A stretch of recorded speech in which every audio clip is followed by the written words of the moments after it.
real quick, right at the top of this, oh, hey, I forgot to tell Discord that we're live.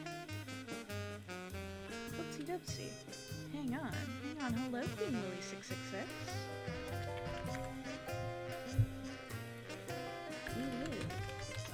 Hi, Cosmic Eternity. Hi. Hello, Peppy Dog City. Oh, Blue Star 7799 followed. Hell yeah. Okay, so real quick. Hi, Hazardous Haribo. Hello, Bubbly Milk. Good morning. My goodness, where are you? Hello, Monster from Nerva. Hello, Lesbian Breed. Hello, Aerokey. Hi, Too Many Rubber Ducks. Thank you for the amazing blush. That looks so fucking cool. Hello, Chef Squid. Real quick, right at the top of this. Hi, Dexaster. Hi, Nude After Dark. Frankie's having some audio trouble, right now. It's nothing on his end, it's his internet provider being the shit to him.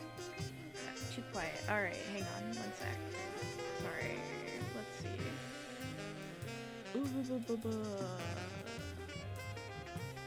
What channel am I on? I'm on this one. Okay, one sec. Blah, blah, blah, blah, blah, blah, blah, blah. Here we go, we're gonna put it up to about, I think 15 should be fine. Okay. Thank you everybody for your patience. Hey, not very yo, many 3, for real? That's crazy. See ya, Hazardous Haribo.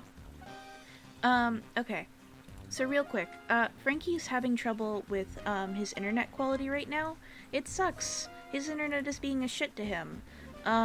So he's going to join us later on in the stream once his internet is not being a shit to him. Yes, I have seen the plush. It fucking rules. Too Many Rubber Ducks made it. It's amazing. It is the best goddamn thing I've seen. So, you know, when Frankie arrives, let's greet him warmly, because Frankie is a beloved member of team, and we love to see him.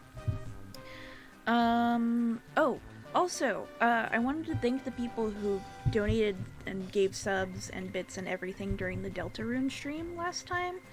I was in the middle of the Jubble fight, and I could not use my brain and look over at the donations, and that was very rude of me. So I wanted to thank you again for everything that you guys did. And it looks like we've got some new followers from the night, so I'm going to look at them. We've got Blue Star 7799, we've got Lemonberry Conda, Peach Patch, the Ghoul Scout Squad, that's very cute, Zeepers the Writer, Sally Skellington 96. Thank you for the follows. Oh hi, Cell is our friend, Grizz. He is a chef, he's very cool. Hi Adrian. Yeah, there are so many talented people, it's fucking wild. That fight was fun. You can only donate with PayPal? Oh, that sucks, I'm sorry, that must be something on Twitch's end. Give me one sec, I'm going to drink a little tea. Oh! No. We do not tap on my shrimps' tank. Not usually. Oh, you like the sad Sonic music? I will tell my shrimp. Adrian says hi, shrimp. They say hi back. Okay. Hi. I'm face full of bugs. I like to draw. I like to sleep. I like to play video games. I like Barney Calhoun.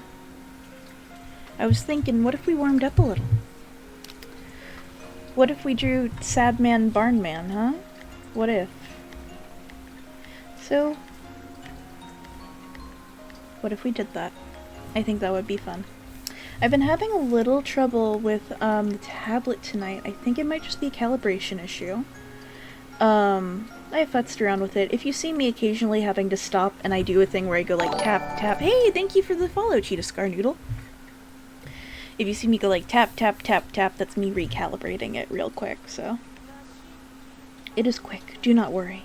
Do not fear. Calibration will be here. Oh!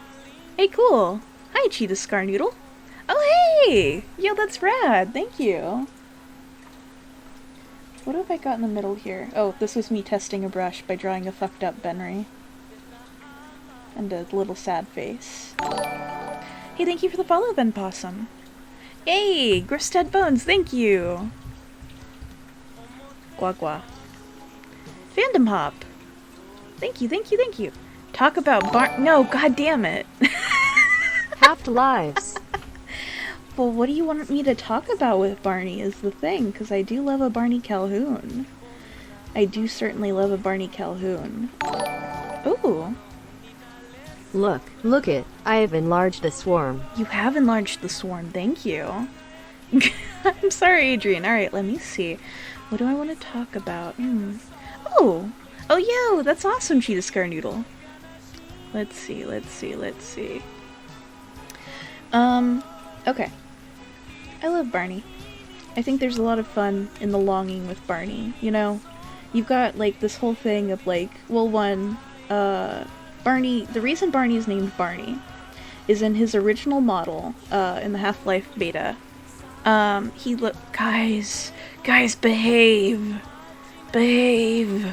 Oh my god. What's wrong with you? Hang on.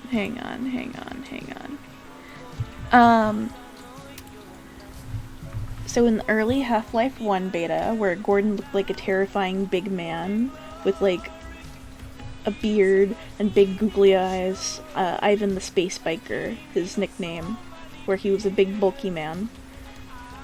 This is what he looked like, more or less. This is our beloved Gordon Freeman, big man of anger.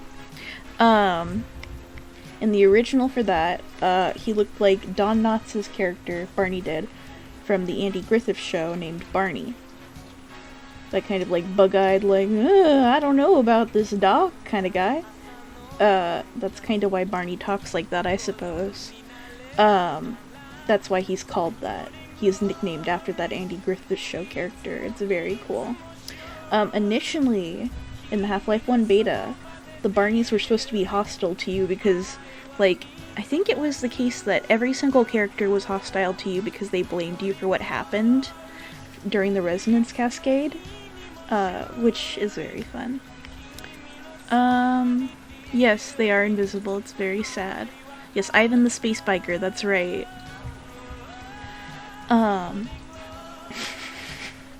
So, Barney, of course, got his own game with Half-Life Blue Shift, which was done by Gearbox, who went on to make the Borderlands games. And we're done with Randy Pitchford, who is a piece of shit. But they're good games, and I like Blue Shift. Oh, hey, thank you. Gosh, there's an ID card you can read on Barney that is, like, it says that he's, like, 5'6", which is very cute to me. He is a little man. There's a lot of interesting Barney behavior in the game. I've talked a little bit before about this, but there's, like, the smell AI that the Barneys have, where they will actually detect, like, not only will they detect corpses, but they will actually detect, like, you have killed someone. There is, like, box. What's going on with Brutal Legend?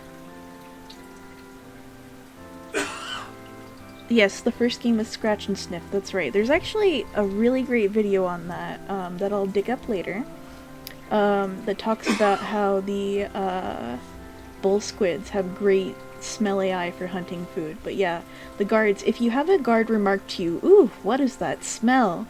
It's the guard more or less going like, oh, you've killed recently, I can quote-unquote smell it on you, and after like 10 or so minutes the smell disperses. It's pretty cool.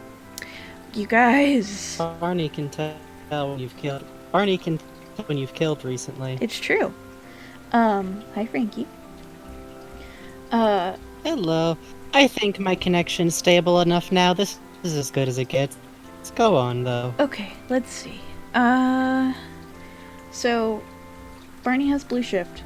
I think Blue Shift is my favorite out of the Half-Life spin-off games, but I haven't played Decay yet, so I can't really give that a fair shake. And then, you know, Barney comes back in Half-Life 2. And he's been all, twonked up. He's got the hunky body.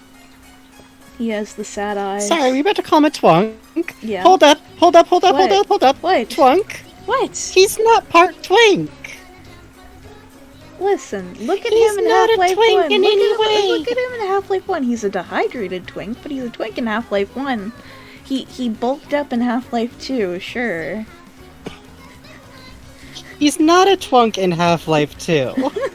Half-Life 1, he's a scarecrow. He's a dad bod in Half-Life 2. He's he only ate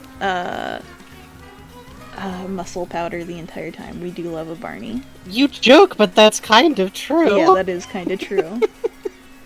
That's like Breen's ultimate diet. No, you know Breen was on that fucking like soy liquid shit before anyone. Soylent. Yeah. Was trying to get like the entire Black Mesa staff to only eat it. He only likes the vanilla kind. The others are just too rich. You guys are very mad about this twunk thing. I am wrong. I'll admit it. I'm wrong, okay?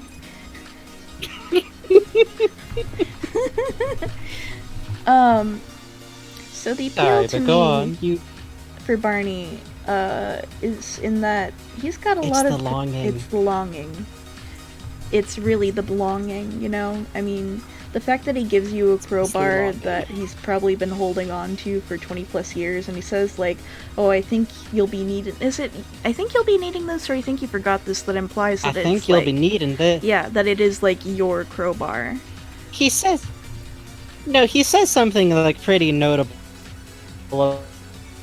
Funny to me, just to interject a second on your info dump, that they clearly were aiming for video game, like callback, and they landed at gay 20-year slow burn. Yeah, exactly, honestly. It's fun. It's fun. I think you forgot this at Black Mesa. There it is. You're right.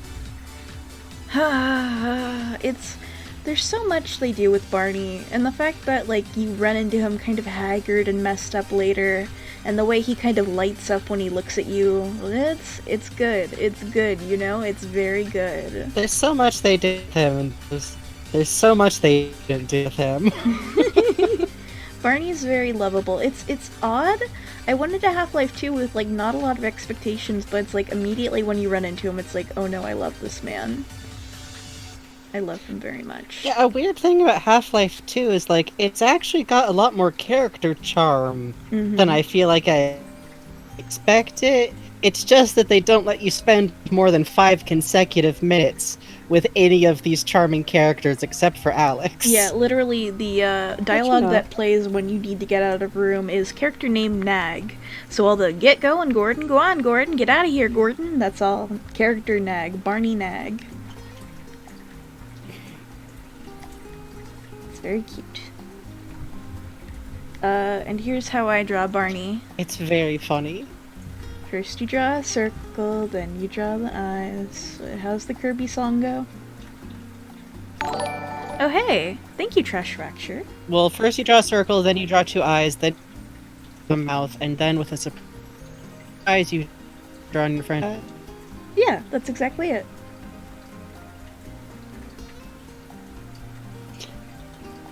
Why would you ever want to stop doing shooting and running? I thought you liked shooting. You can't have an NPC that's quiet and informative and also do shoot and run. Run, think, kill. Don't do anything else, okay?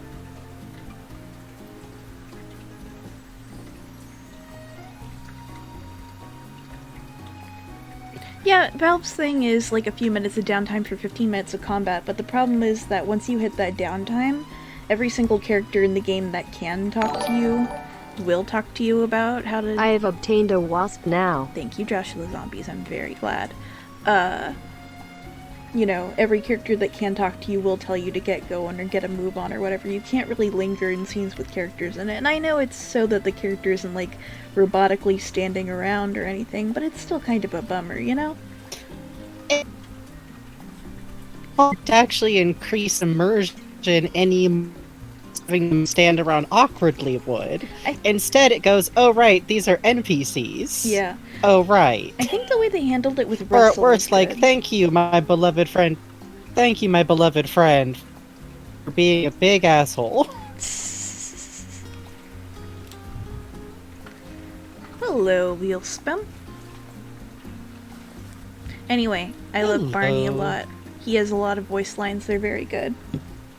Sadly, the flirty stuff is mostly for Speed up. decay for the female scientists, but it's still pretty good. I'm a big fan of pretty good shape for a man of science. Luckily, no one played Decay, so we could tell them whatever we want. We should play Decay. Oh, I it's from have the a poster cutscene. that I drew of Decay, and I've been sitting I know. I've been sitting on that poster. Yeah, but that doesn't change the fact that in general, most people have not played Decay. I know. But I'm not saying it's bad. We could I'm look saying at Gordon's it's an shitty obscure little side horror. R Men's Living Spaces house in the Black Mesa complex. It's the funniest fucking thing in that game. We'll get to it eventually. I should be clear, I'm not saying I'm anti it, I was just joking that we could say it's a gay Easter egg from Half-Life 1 and no one would know better. Yeah, that's true. I think it's 420 or 69 bits, Galactic Pal? You're in pretty good shape for a It's man one of those, and I'm gonna force size. Bugs There to it raise the is. money if you guys Adrian. abuse it too much. Thank you, Dexaster. You did it. I'm gonna make it more expensive. I'm gonna make Bugs make it more expensive. But... I don't actually have that power. Thank you, Dexaster. I'm gonna make the one that's super long be more expensive. these days. The one that's already... There's one that's already a money amount we will never fucking get in our lives, so that is the secret one. That I put in just to torment Frankie with an extremely low and slow audio sample. I don't hear it. I don't hear it. You can't say that. I don't hear it. It's an OBS sound. You torture only yourself. Well, thank you, Lesbian Greed. Hey, thank Megan you. Bright Fun, you found out. Yeah. Those are the amounts we will never fucking get. Do not worry. Okay? No. Buy rent and groceries. Yes. Buy rent and groceries. Give amazing subs on twitch.com so Twitch will let us be partners, and then we can rest occasionally. I don't think that's actually what gets us partners. Well, thank even you, worse than that. Mitsuzobi. I am close to averaging that Thank you. 70. I'm very excited. From what I've been reading online, though, it's kind of like, yes, you can average a 70, but it's up until you're, like, in the hundreds that they'll actually think about it. But I'm still... It could happen. It could happen. I hesitate a little to take too much advice from people jockeying about... I don't know. It's worth a shot. Come on, it's a fun goal. Yeah, no, it is a fun goal. It's fun. Half-Life... No, it's just other art if it's not fan art, like, for the stream, from the stream explicitly, so Half-Life art goes in other art. Why is this playing Another One Bites the Dust? It's from Pictionary. Okay, sure. I guess. Ooh. God, you're right, Gordon Footwork. You're absolutely right, Gordon Footwork. They definitely didn't mean to, but... Oopsie doopsies. The problem is that, like... I don't know how to put it. The problem is, like, I've seen so many fans try to be like, no, it doesn't mean anything, and I'm like, literally one of the oldest genres of romantic art. Oh, Frankie, cut out the end there. Oh, literally the oldest romantic trope in the world is waiting for an unusual amount of time. Holy Oh, God. thank you, Queen Lily 666. Thank you, Queen Lily 666. That's a lot of bits. Thank you. Am I just gone? No, you're not gone. It's faking me out. Don't worry. Okay. I'll let you know. Chat, I love you, but you gotta wait to say Frankie down until I'm gone for more than 10 seconds. Sometimes y'all are like a small dog about it. Sometimes it's like, I have walked into the next room. Frankie is gone. It's fun to say Megafly gone, but it makes me think my internet is cut out and makes me start to, like, restart Discord.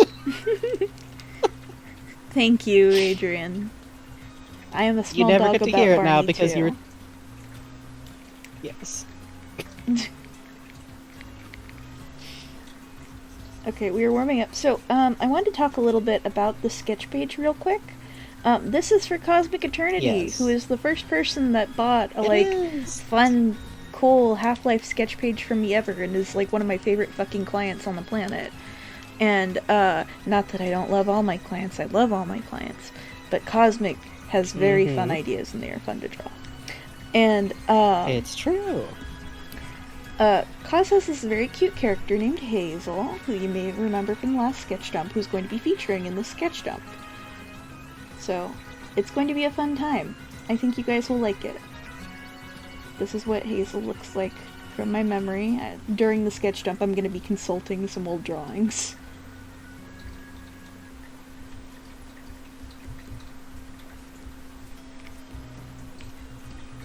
This is a character. Hang on. We have a character coming. Hang on. Hang on. It is a character. While you're doing that, mind if I do some really quick housekeeping stuff? Oh yeah, go for it. As a reminder, even though donations and gift subs and everything are wonderful and we love them, please do not stress about not being able to give those out. We genuinely just having you here and pushing up the number of people watching at one time is literally the actual only thing we need for partner. Yep. Everything else to support us financially, which helps make this more of a job and something that Bugs can do more of instead of doing commissions every hour of every day constantly. Spoiler alert, they will still do that. Yeah. But I can't stop them. But generally speaking, being here with us, telling friends, sharing clips, and again, even just watching the VODs are all wonderful ways of helping to support us and make us feel very excited. But that's just done as a general housekeeping thing at the start-ish of the stream. Yeah. Did you find the child? Yeah. I wasn't looking. Hey, excellent 25 frogs. I haven't seen you around for a bit. Hello. Oh yeah, here's the child. Hey. I painted this sketch page in ink, so I have plenty of reference. Hey, off the top of my head, that wasn't too bad actually. There's some bits I missed, side bits on the hair, but not too bad. Hang on, Oh, you like my beautiful Benry creature? Whoa! Arrow key, thank you! Thank you, Roki. Hang on, I will draw you a better Benry creature. Creature of Benry.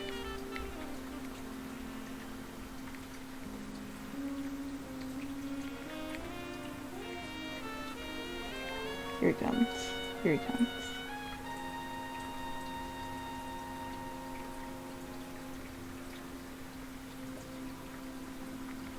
It's always interesting trying to find the middle ground between Benry and the model for the Barney versus what Barney looks like, you know? Yeah, it's a weird graph. I try to get, when I draw Benry, I try to work in Barney's kind of sleepy eyes. Got them Garfield eyes. Yeah, and another thing is kind of the way that he's got,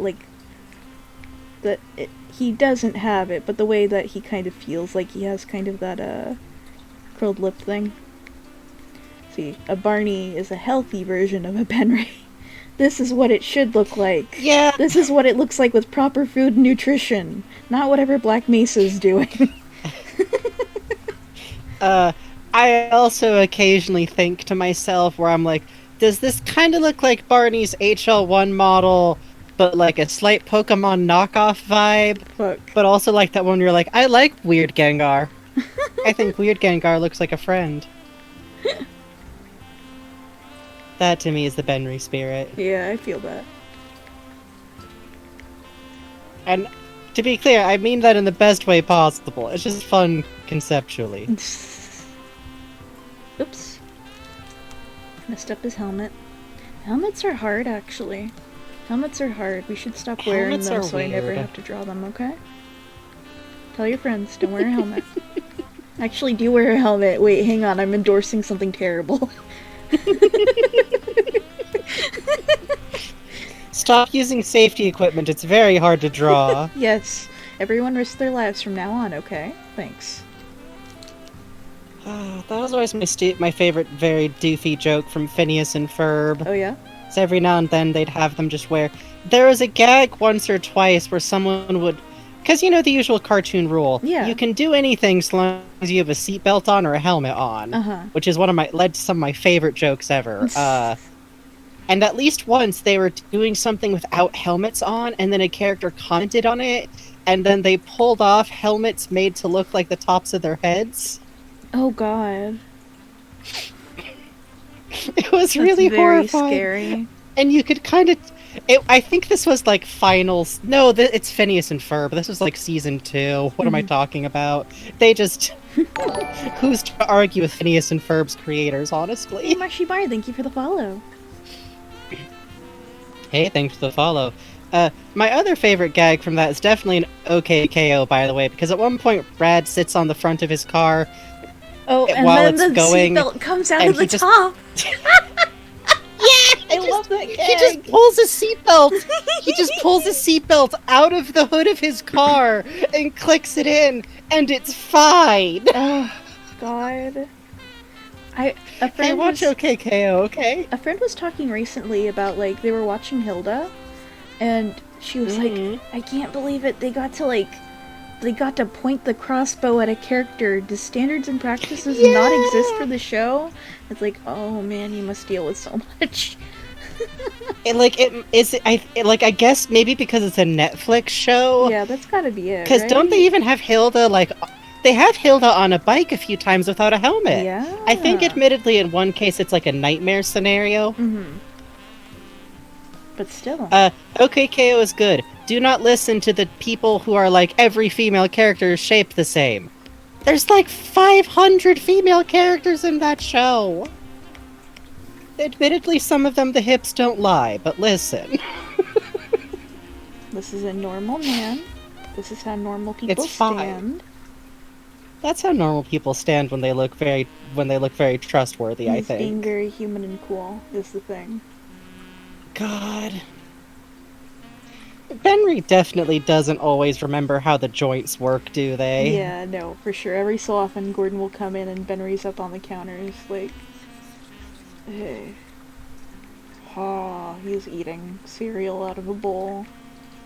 He's like doing that thing where you sit upside down in the chair, but his got like the legs splayed out to either side of the back, and just one of the knees is not working right. He didn't render in the shoulder muscles, so it's like a cat where both are sticking up fucking horrifyingly. Yeah, I don't think he actually has a collarbone. It's so I can eat it's so he can eat big eggs. This species. Yeah, it's... And Gordon's like, what do you mean big eggs? You know, eggs. What do you fucking Big mean eggs, big man. eggs?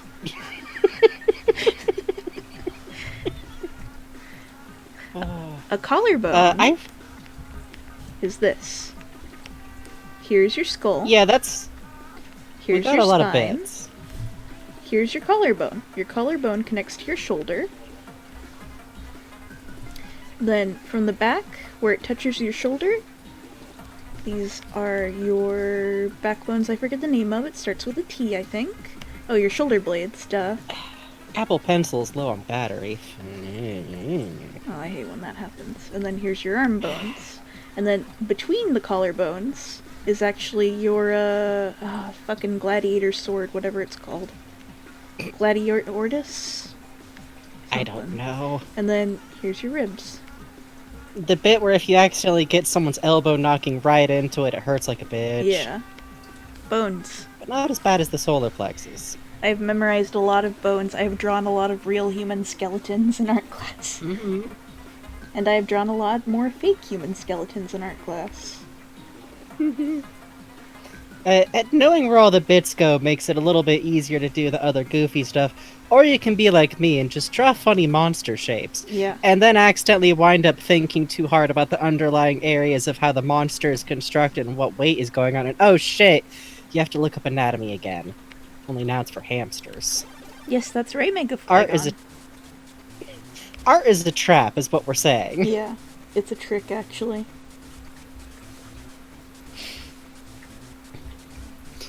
Honestly, just draw stuff that doesn't have good proportions sometimes. It's fun. It is Nobody fun. can stop you from doing that. I mean, for God's sakes, Monkey Punch did it. Monkey Punch is the original manga author behind Lupin III. He's a wonderful artist whose inks are just the most amazing thing ever. It's true. But he's very horny on main is the thing. He's very horny on main, and he decided he was only going to learn how to draw 2 types of shoes, and one of them is a boot, and one of them is a sexy lady heel, and that's it. And the boot looks like this. It's true, it's the exact same boot every time. It is.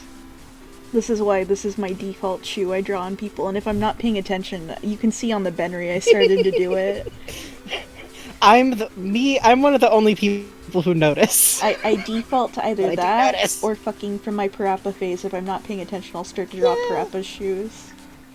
Yeah, they do wander into like the world ends with you, Kingdom Hearts, big ol' poofy shoes every now and then.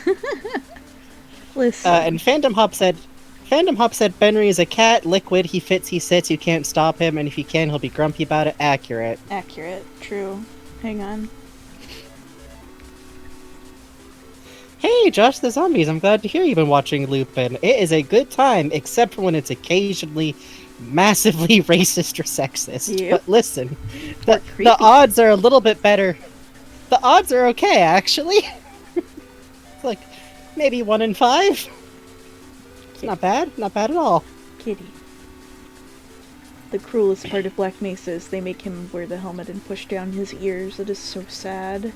You must help him. Oh, it's so uncomfortable. It like fucks with the nerve endings. Like you know when you wear a hat over your hair for too long and then you take it off and like the roots of your hair hurts. I hear in Black Mesa they trim their claws. Fuck that. Oh hey. Thank you, Charisma. Catboy all the way. Catboy all the way. Thank you, Charisma. It's true, it's what we always say. We say it every time. Yes, every time we start the stream, we say that quietly to each other 10 times. But only 10. Yes, Bugs is who drew that. Huh, what? Oh yeah, I drew that. I actually get comments every so often that are really funny because the screen cap is from my Twitter. I tweeted that too. So every so often I get someone like, oh, the artist made OP's joke so funny. I'm like, hey, I'm funny. Hey. The artist is also OP, you bastards.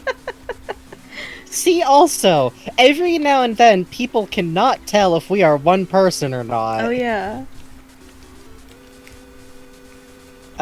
Which doesn't help that sometimes I write microfic just by reblogging something that Bugs did art for. Oh, man, he does the greatest fucking microfic, too.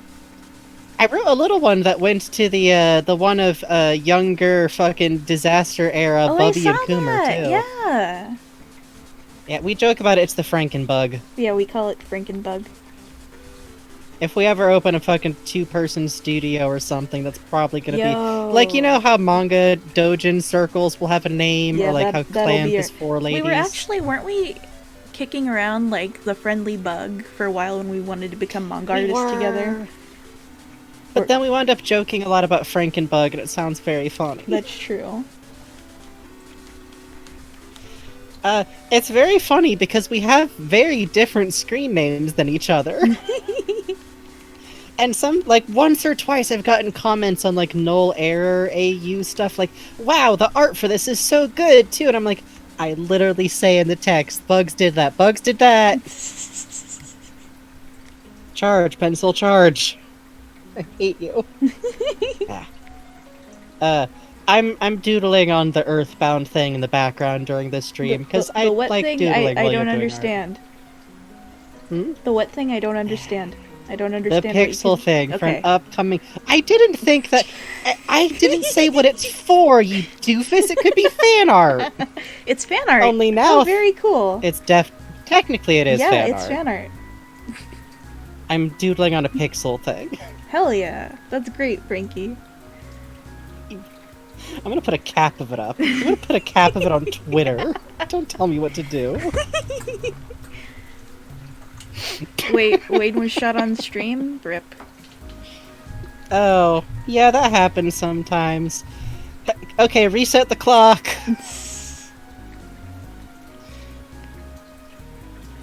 Oh, he's in the box. Is this punishment box or is this good times box? Hang on. Let me clarify here. Is this gay baby jail? Hang on. Uh-huh. This is such a funny song for that to go to me. There we go. God, it's for asshole.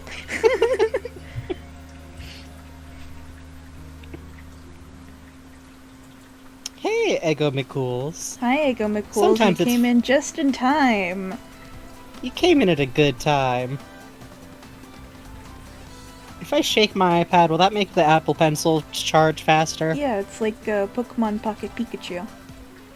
Yeah, you gotta shake the energy out into it. Yeah, that's exactly it. Makes it move faster. It's like molasses. Don't welcome me to Apple Pencil, you bastard! No, welcome, Frankie. No, I'm not using Scribble. Welcome, Not Frankie. fuck off. Fuck Frankie, did you entirely know they off. installed a handwriting app so it can read your handwriting, Frankie?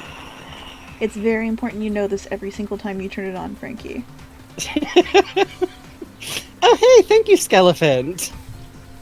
I have fics and they go places, and one of these days I'm gonna properly sit down and write one out about Bubby and Coomer when they were young. Yeah! And Coomer was basically just a pile of hot bad ideas.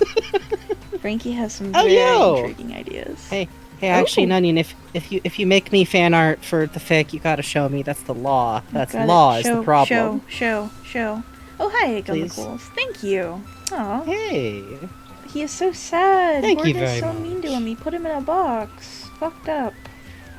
It's fucked up. And I also have a weird love of young Boomer. I don't know why I love the idea that he just does... He's just a divorced bad idea, is how I always put it. Guy you should not make out with, but you're gonna. You're gonna. You gotta. Oh, my Tumblr is... Friendly troll, huh? Do we have that linked somewhere? Oh, I put my fix on AO3. I don't make you go through my goddamn disk fucking Tumblr for that. The microfix stuff, that's a fun little puzzle for y'all to find, because that stuff does get put on the Tumblr. But let me fucking get my links out. okay, is this enough of a warm-up? Archive. We should make that a Nightbot function. Where can I find the fanfic? Oh yeah, Action. I'll add that in. Hang on. I will write that on my to-do list that I have next to me. At all times, literally. Here we go. To-do. Nightbot. AO3. Okay. I will do it post-stream. Okay. Hey, let's open up a commission. Yeah, let's do a commission. That's a very cute character that I'm actually very fond of. Yeah, I love... And also an Go ahead. I love... That's all I have to say. That's all you had? Yeah, I love... It's understandable. I'm also partially just excited because I get to... Tumblr, why are you like this? I hate this so much. Why do you default to these settings?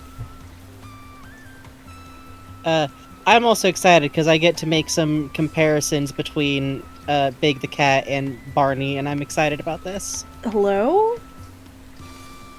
What? What? What? I don't think you talked Hazel's to me. from Sonic! Oh yeah, okay. Same size! I admit it's a little bit goofy, but No, Big the Cat is very good is the thing. I'll elaborate. I love Big the Cat. It's important you all know that whenever I mention Big the Cat, it's because I love him very much. And I think he's the living incarnation of the soul of the Master Emerald. But that's a subject for a very different night. I'm trying to remember off the top of my head what the train at the start of Half-Life 2 looks like, so please forgive if this is not entirely accurate. It's train-shaped train. Yeah.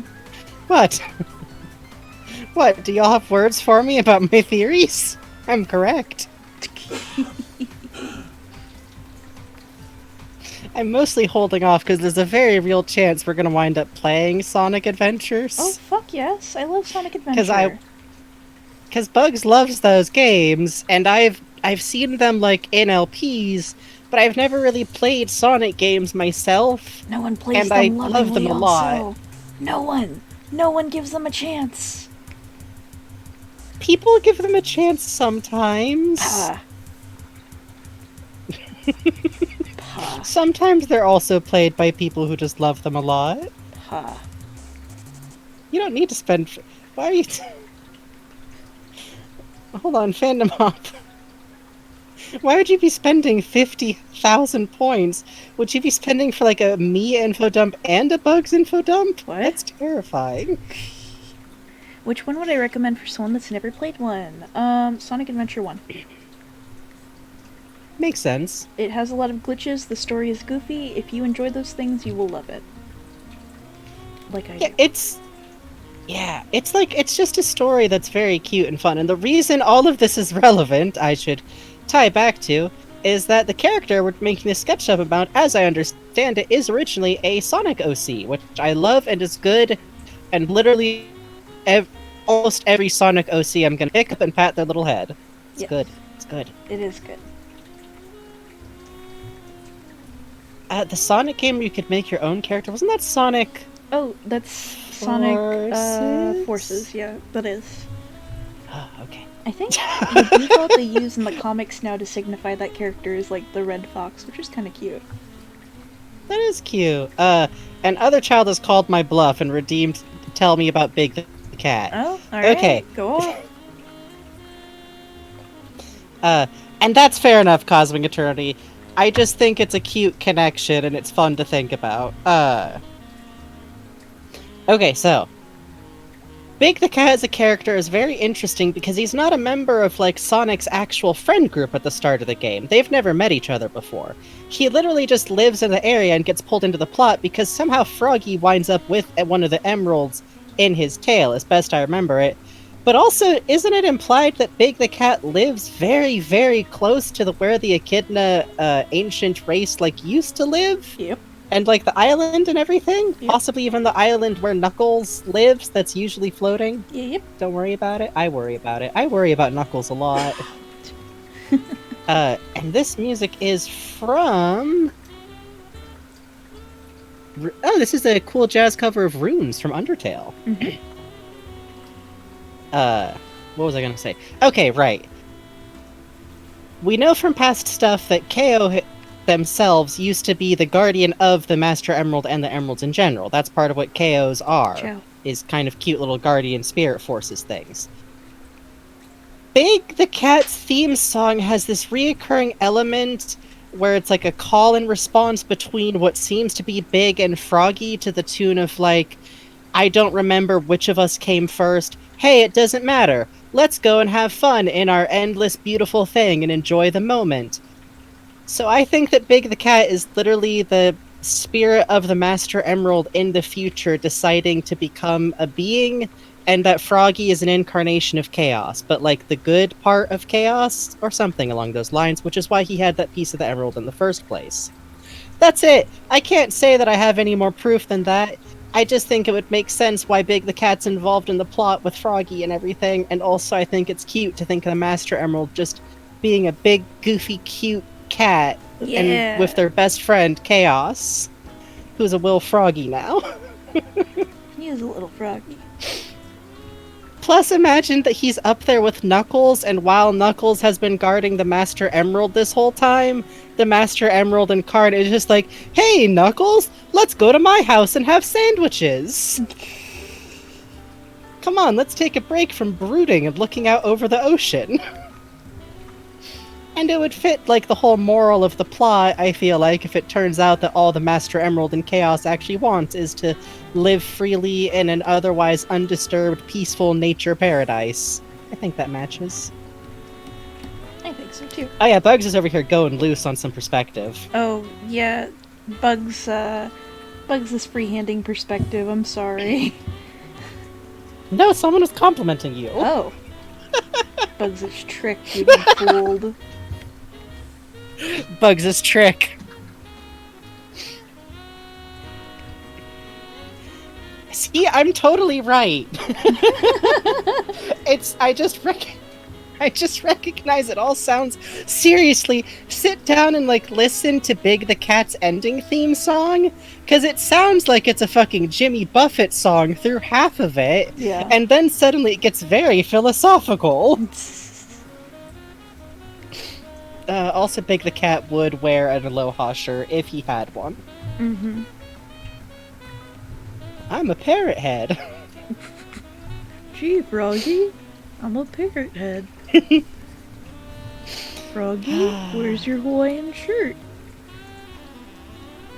Side note, just because we were on the subject, I also like to think that all of the Hedgehog characters just hang out at Big's house sometimes. I like that. It's just stressed out Hedgehog protagonist nature reserve.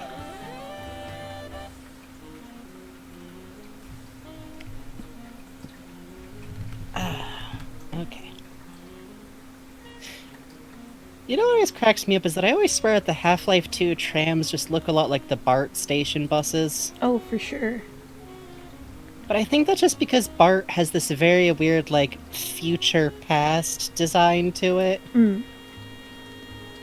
BART's cool, man. I wish I had a good tram system in Long Beach. We have the Long Beach rail that goes into LA, and that's cool.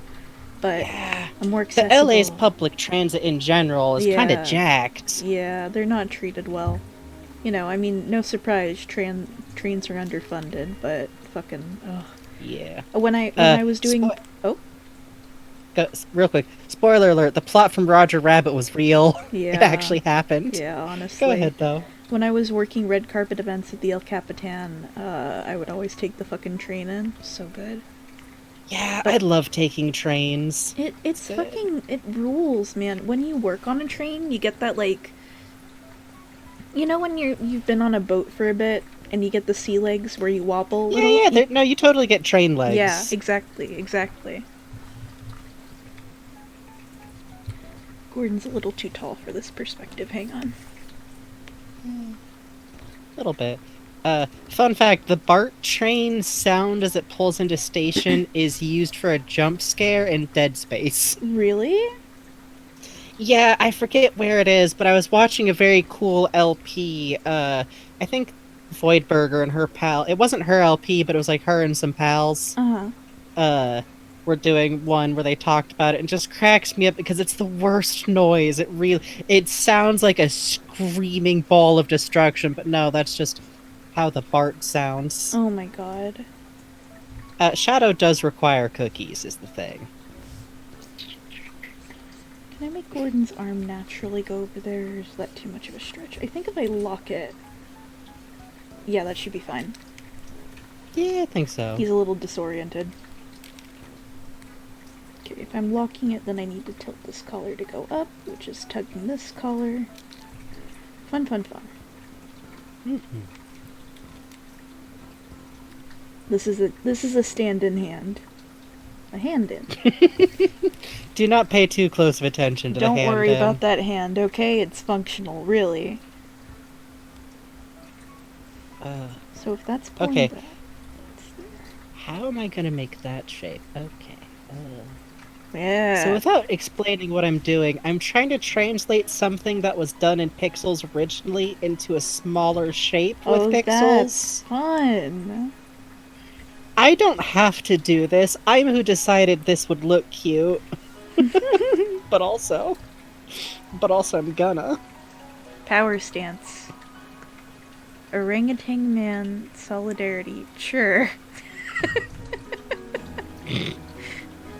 I do like the idea of all Gordons just being somewhat primate-esque, because, like, in one of my, like, friend group Discord, the Mad Scientist Wars, Chris, aka Demo, he played through Half-Life 1 and he played through Black Mesa. And then Half-Life stuff, to play Alex. And everyone who watched that have all come away with the deep belief that Gordon Freeman will destroy every surface he touches if it's not reinforced. My favorite thing... Because you can't... Yeah? My favorite thing to do in Half-Life 2 is as soon as you get into Kleiner's lab, you start climbing up on his desk, you can make it all the way on top of his big tubes he keeps in his lab. And so when Barney enters the room, he goes, "Where's Gordon?" And then he immediately looks up and goes, "Oh, there you are." It's like, okay, Barney is used to searching for Gordon on high shelves. Very cool. Yes. Snail just dropped the phrase, it's Gordon proofing. That's true. You have to fucking bulletproof every surface. Oh, rotisserie chicken is good. Rotisserie chicken is good, and croissants. You get a fucking croissant. Yeah. You get a little mayo and a butter in that thing. Oh, baby. And then That's the Costco combination right there. what you do, okay. You get that. You eat the meat with the skin at the Costco, right? With the croissant. You save the bones. You cook the bones in a broth with chili peppers and lemons. Yeah. Oh, man. And you save the skin. You put it in there, too, so the fat soaks in the broth. Oh, it's so good. Oh, it's so good. My mom makes that when I'm sick. Oh, wait, I might actually be able to make this work. Yeah, it's the best stuff. Like, just eating some fresh hot chicken's a good time. Oh, yes. Oh, yes. Big agree. Yes, the Costco rotisserie chicken skin. Oh. Fucking, oh. The only thing better is roast turkey skin. God, Gordon being into parkour pre-game is very funny to me because it would totally make sense. But I'm also just imagining, like, do you just have to go into, like, the weird abandoned parts of Black Mesa? Or does he go up to the surface at night to, like, It's that, and run he around on probably, the buildings up there? fucking runs the Black Mesa training course over and over and over. Just hopping above the green goo. No, this is fine. Kleiner said that it won't hurt me, so it's fine. Just like they do with Barney, where they make him Just run above raw radiation. Well, also, I just like the idea of him running on the surface or something, or like in weird abandoned hallways, because I just imagine fucking Magnuson hearing just this thump, thump, thump, thump, thump, thump, thump, just fucking Freeman. God. I'm getting the broom.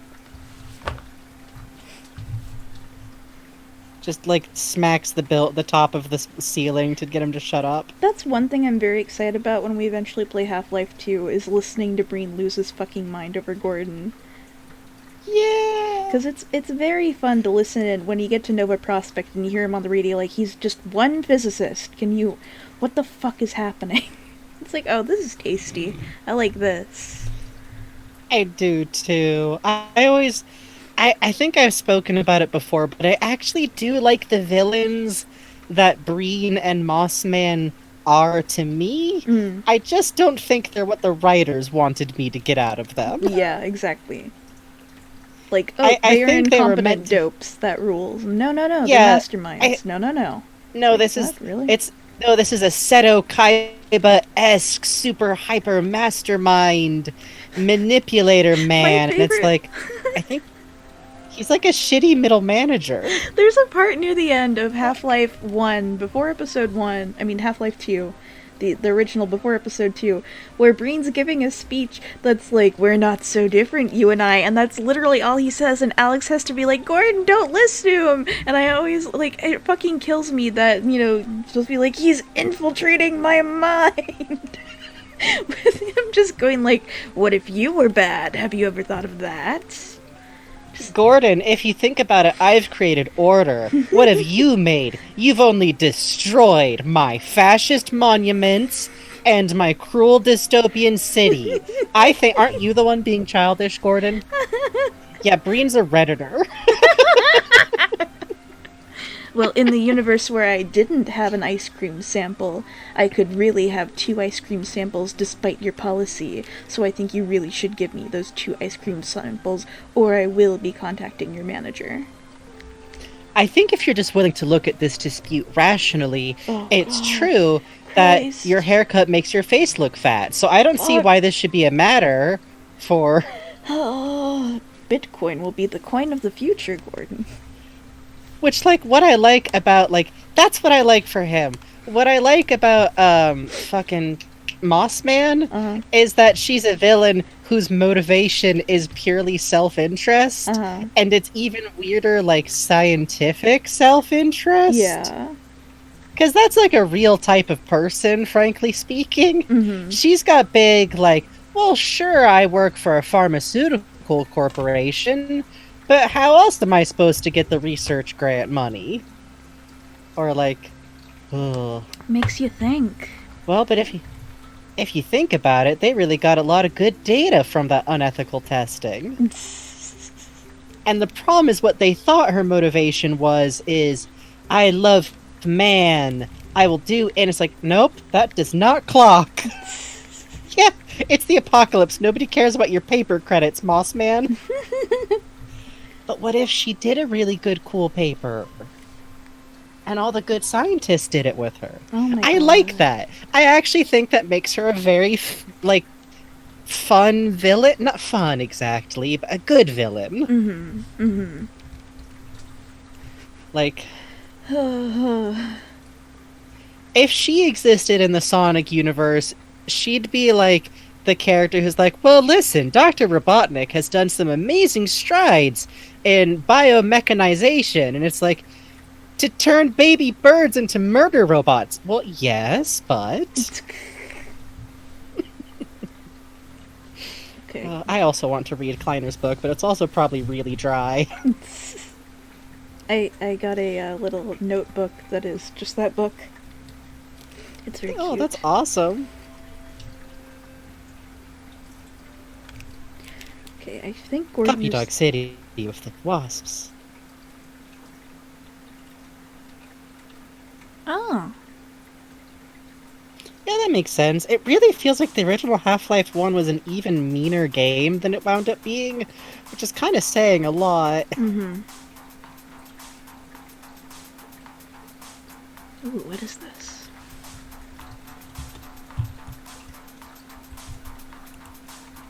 Ah, Lisa. That makes sense.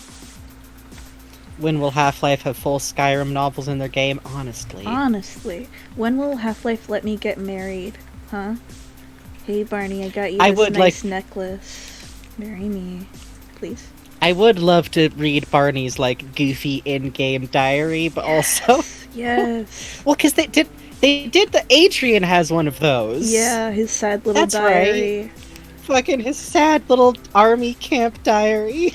There was a man watching me work out today. I hope I get to go to war He soon. seems nice. Hey, everyone hates me, and also someone's grandpa is stalking me a little. Dot, dot, dot. Dot, dot, dot. Dot, dot, dot. I don't know about this. Oh, that's fun, Gordon footwork. Hang on, I have to... Let me see. I'm looking. I think that sounds like the ideal play style. Please don't mind the paper sounds. You do not hear them. You simply do not hear them. Hmm? Mm-hmm. Mm-hmm.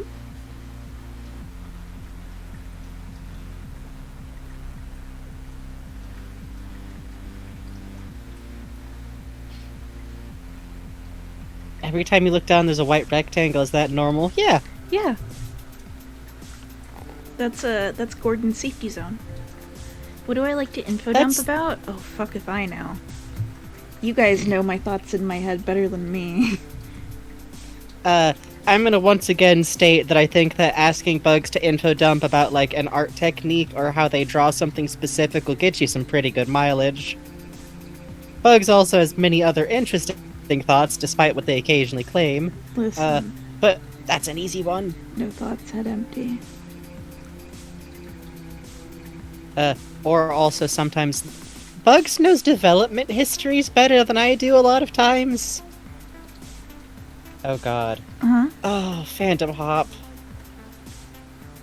Ooh. Phantom Hop has requested an info dump from me. Consider Gordon as the villain, HL or HLVRAI. Oh, talk about null error. Talk about null error, please. I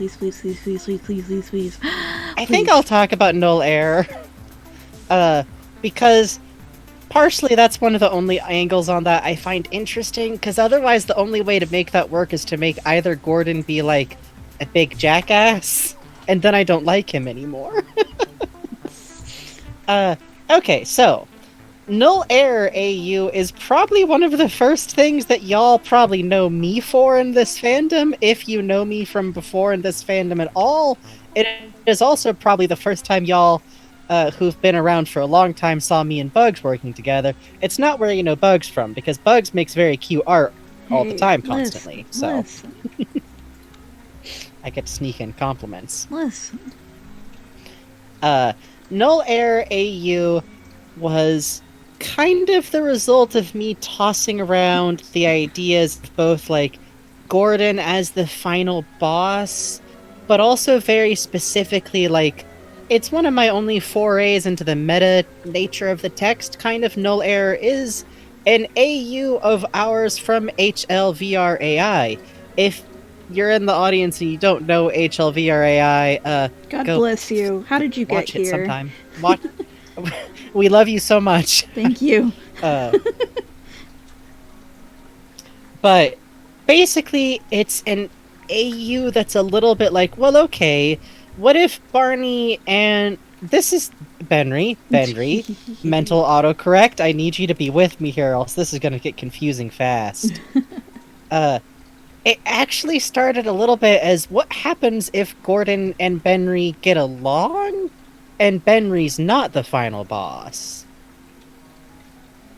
Because, like, you kinda need it to be the final end boss. And yeah, that was us. Hi, Speedy Elephant. Hello.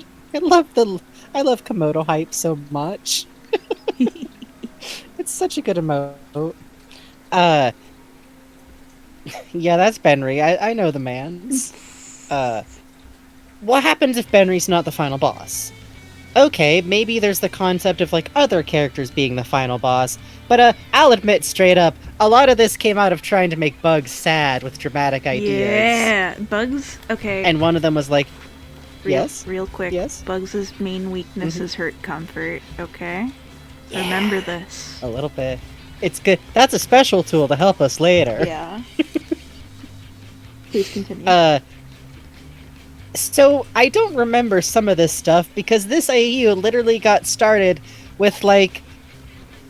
If you've ever had a creative friend that you do this with, oh, it's fan art for that fic! Let me take a look at that real quick. I gotta look actually an onion. I'm spinning my pointer, my cursor, with excitement. Oh, I love this! Oh, that's one of my favorite moments from that, too! I want to see that. Oh, that's so good! Thank you so much! I love this! Oh, yo! Yeah! Holy shit! Oh, that's so fucking good. Hang on, let me put this on screen. Yay! Yes, please do. I love that. This is actually from probably the most traditionally hurt comfort-y moment in the fic, which was pretty much written to hurt Bugs specifically. Yeah! Look, I was just gonna say that sometimes when we make up stuff together, it's just like a slugfest, basically. We like to bully each other for fun and sport. It works out very well. So this is from a section in the middle where I'm always very taken by the fact that Benry gets reluctant to move forward the closer they get to Zen, and the closer to the point to when he stops being able to, like, behave coherently. Mm-hmm. So that's a little bit rolled in, because it's a fic that goes pretty wildly out of chronological order, because I think that's fun sometimes as a treat. It is. Because where it starts is with the gang make it to the last chamber, and Benry is just with them and is fine. And Gordon kind of pokes fun at him, like, what the hell were you worrying about for, dude? It's fine. Nothing's here. Fuck. Thank you, Make a Flag on. Oh shit! Wait, hang on. Brad did a great comic about this while you're talking about this scene. I completely forgot. Brad is an extremely cool person who did a really beautiful comic to it, which I need to, like, ask them if I can attach it to the fic so that it's all in one place that people can see it. Look at this! Yeah. This is, like, literally the opening scene of the fic, which you can find in that link I put up before to my general fic counts. So yeah. Basically, everything's fine, and then Gordon glitches out, because something is supposed to be the boss, and Benry isn't being the boss. So the concept behind the curtains, which does get explained in the fic a little bit, is that because no one else is capable of being the boss, there's hidden values that would tick off, like, okay, this time Benry has, let's say, 6 boss points or whatever. Like the kind of thing you would find in a game with a lot of like weird moral choice and NPCs and stuff. Or like, oh, okay, so Benry isn't over the boss line, but somehow you got Tommy over the boss line, and we don't know how you did that, but here's Boss Tommy. Don't do that. You have to, like, kick Sunkissed to do it. No player ever unlocks that. You have to, one, keep the hat away from him, 2, deny him every soda in the game. Yes, this was us! The people discovering this for the first time are literally delighting me. Also, Brad draws Coomer so... I love the very polygonal hair. Brad's art is so fucking solid. Every day, I pray to God for powers For like real. Bart? Brad. We renamed you. Sorry, Brad.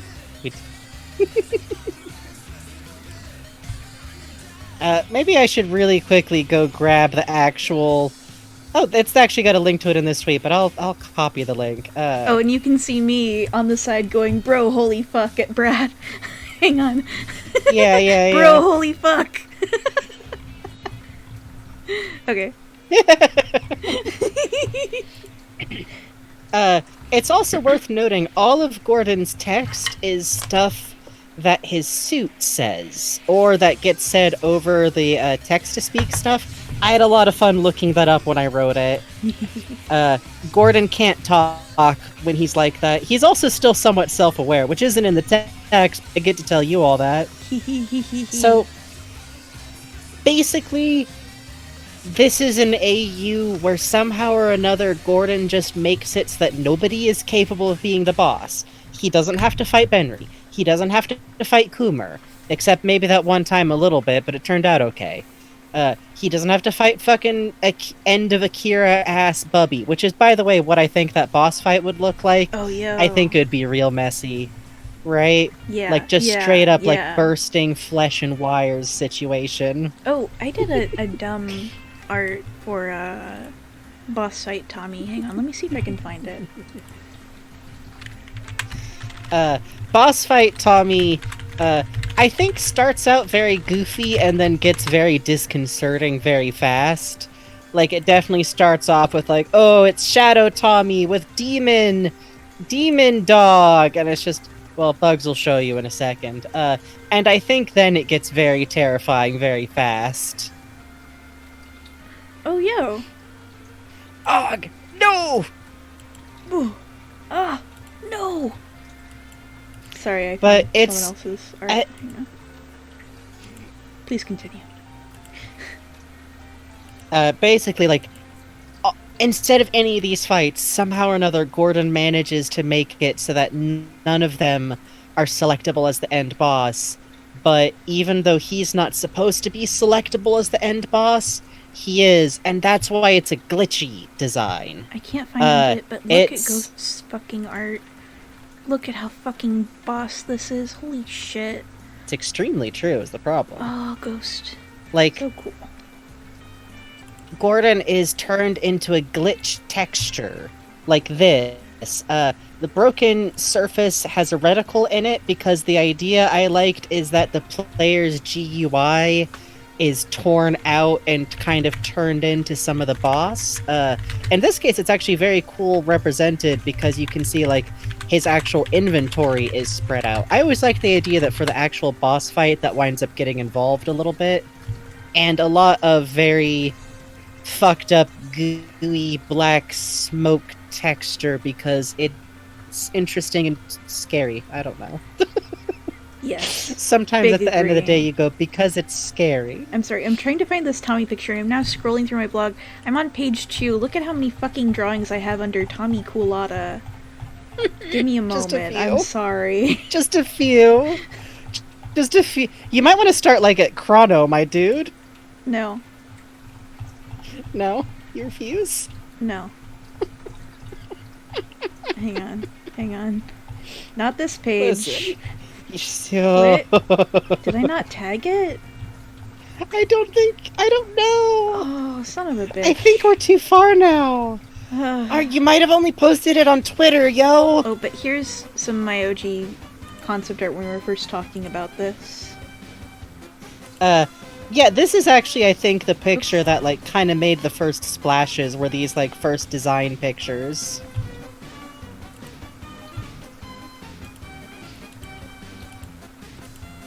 Team of Gordon. Jesus Christ. This is my sad little fucked up AU I have with Frankie and Chris. And by the way, at the end of it, I should note, Gordon's gonna be okay eventually. I need to write the chapter where he's actually okay eventually, but I do always like the idea that some of the glitch stuff sticks. Oh yeah, we wrote this little sequence, this kind of middle area. I need to work out the, I gotta do the other comic too. Yeah, sometime we gotta just, like, sit down and arrange this stuff into zines so that people can, like, download it as a PDF or something. Yeah, that would probably be a lot easier. I know these drawings, like, the physical drawings are a little smudged by now. Yeah. Anyway, I sure have a lot of drawings is the thing. I think y'all got your money's worth out of this info dump for sure. Generally speaking, if you go to my or Bugs' Tumblr and, like, search our tags for null error AU, you'll find most of the stuff, I think. Yeah. Also worth noting, a little bit in the background, I think y'all should note that in my AU, with the way it's designed, it's possible Gordon had everything happen this way on accident, as a very, very lucky accident. But it's very unlikely. Interesting. So, don't worry about that. How'd that happen? That's weird. I don't know. He found something in his locker. But there's a bit in the middle that is... I'm so happy to have seen fan art made of it, where Benry is worried about shit and Tommy and Gordon actually stop and figure out what's up. And it gets compared to a personal favorite classic, The Monster at the End of this book. Because I think that's kind of how Benry is feeling there. Oh, you like it, Random 00 Factor? This is literally why I watch the art on a delay, so I can listen to the music, so I at least know when there's goofy cartoon clown music behind me. It's a personal big favorite idea of mine that Benry really loves the Muppets, especially like Sesame Street, and also I'm mean. But yeah, that's my villain Gordon, It's more or very less. fucking good. We fucking love. And I do like the idea that he stays kind of glitched out afterwards a little bit. Yeah. It's mostly just... I think we It's... talked a little bit about this, where he has, like, instead of an eye, it's the receptacle. Yeah, he still has a crack in his face that's just blackness with a reticle in it. It looks okay behind glasses, though. It's probably fine.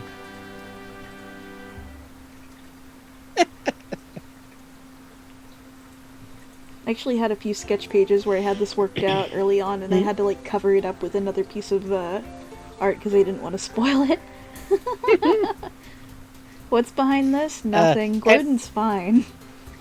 I also kind of like the idea of Gordon winding up in a similar weird, glitchy powers place as Tommy and Benry. Yeah, that'd be cool. I think back when we were first working this out, we got nervous, like, oh, is it too weird to, like, have this give Gordon powers? And I'm like, I don't care, it's fine.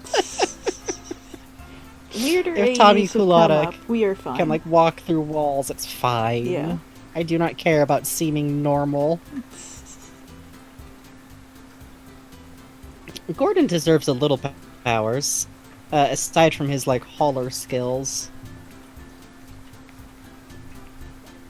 Yeah, kind of non-human Gordon is just fun to think about. Yeah.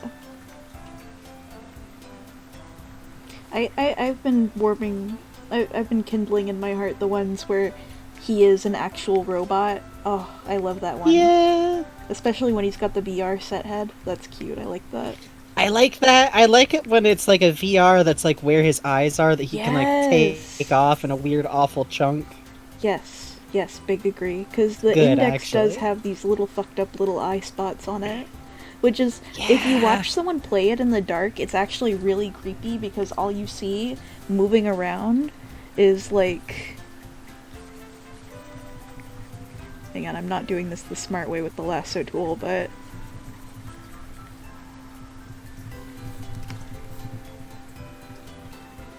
all you see is like the little dots and then like light around the dots. And it's very fucked. I do not like it. It scares me. It's good though, actually. It's some real can't go to the fridge Freddy is there shit, though. I can't go to the fridge Gordon is there. Five Nights is there.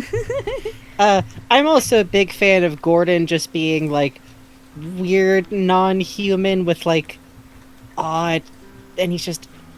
not a robot, but he's like, hey, Mom, about the fact that you also worked at Black Mesa, like, before you had me. Click noise. Gotta go, back to the Borealis. Oh yeah, for those of you unfamiliar, we made up a mom for Gordon Freeman, who's just a 7-foot-tall scientist who's working in the Antarctic, Because and we're might be gay. dating Caroline now. We haven't decided. Because we're gay. We're gay is the problem. And also I think it'd be very, very funny. Yeah.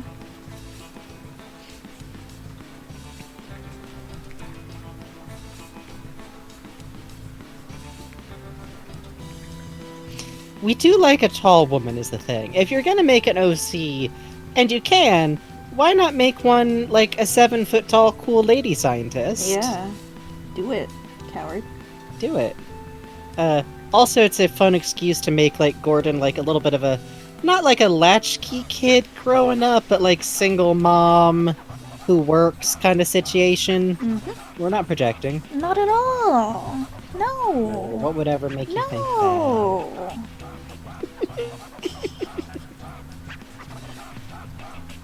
I'm just saying Gordon probably gets really nostalgic for a fried bologna sandwich sometimes. Oh. You know what I used to do?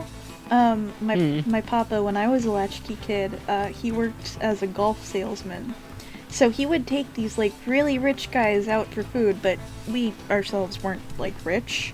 And so he would bring home, like, leftovers, like, baseball cut steaks. So I would just, like, chop them up with potatoes and cheese and eat them. Hell yes. It was so Oh, good. no, like... sometimes, especially if I was doing theater stuff, parents would be, like, out doing, basically farm shit, and would just have left, like, a steamer full of brown rice, and I would just fry that shit with cheese because I was 13 years old. Oh, fuck yeah. Her name is Listen, Gloria. brown rice fried with cheese is a good time. Hang on, let me draw a quick Gloria before I get back to this. Yes, I love Gloria so much. She's even taller than Gordon and has even more hair and a really loud laugh. And sometimes I like to have her, well, most of the time, honestly, I like to have her have, like, worked with Coomer and Bubby kind of back in the old days, but she quit because having a kid, yo, this place sucks for that.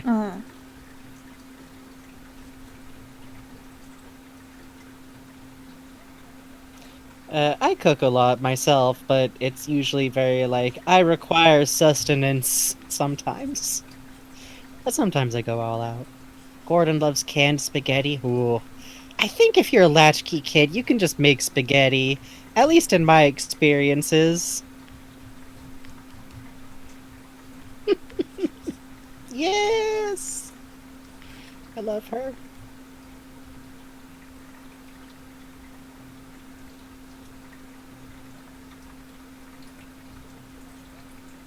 I don't think I've ever had canned spaghetti. I think I have. It's mysterious. My nanny used to hoard canned goods, which we lived off for a while.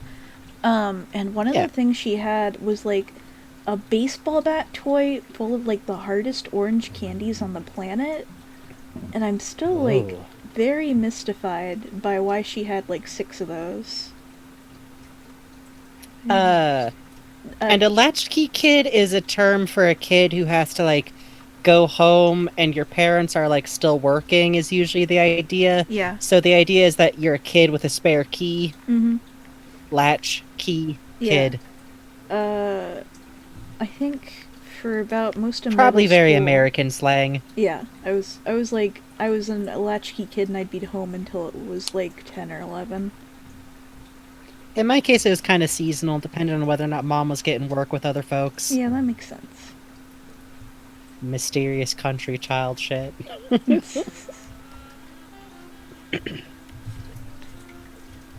Oh, no, that makes sense, lesbian greed. Yes, her name is Glory, and it's important to note that Gordon deliberately named himself a name close to her name because he wanted to, and he loves his mom a lot. And she thinks it's I'm with cute, you, but is buddy. also Whoa. like, Oh, oh, hey, Sarah Murphy. You have fun playing Half-Life? Hello, folks. Are you winning? This is Don Teddy Bear Waltz. This is Sam and Max. We tricked you. It's not Grim Fandango at all. But it has similar roots. It's true. Gordon is a total mama's boy. This I believe firmly about Yes, every Gordon. Yes, yes. Big agree. Big agree.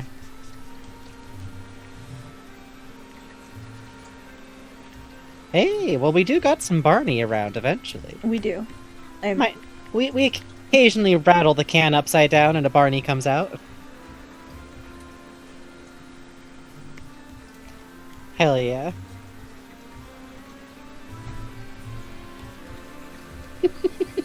Sorry, I'm just laughing up that this is the teddy bear song. It sure is, isn't it? Fucking Godfather's ass beat.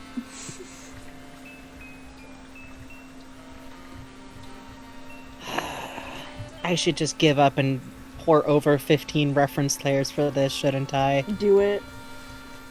But what if I just free-handed it while looking at the reference? That could work, Work right? smarter, not harder.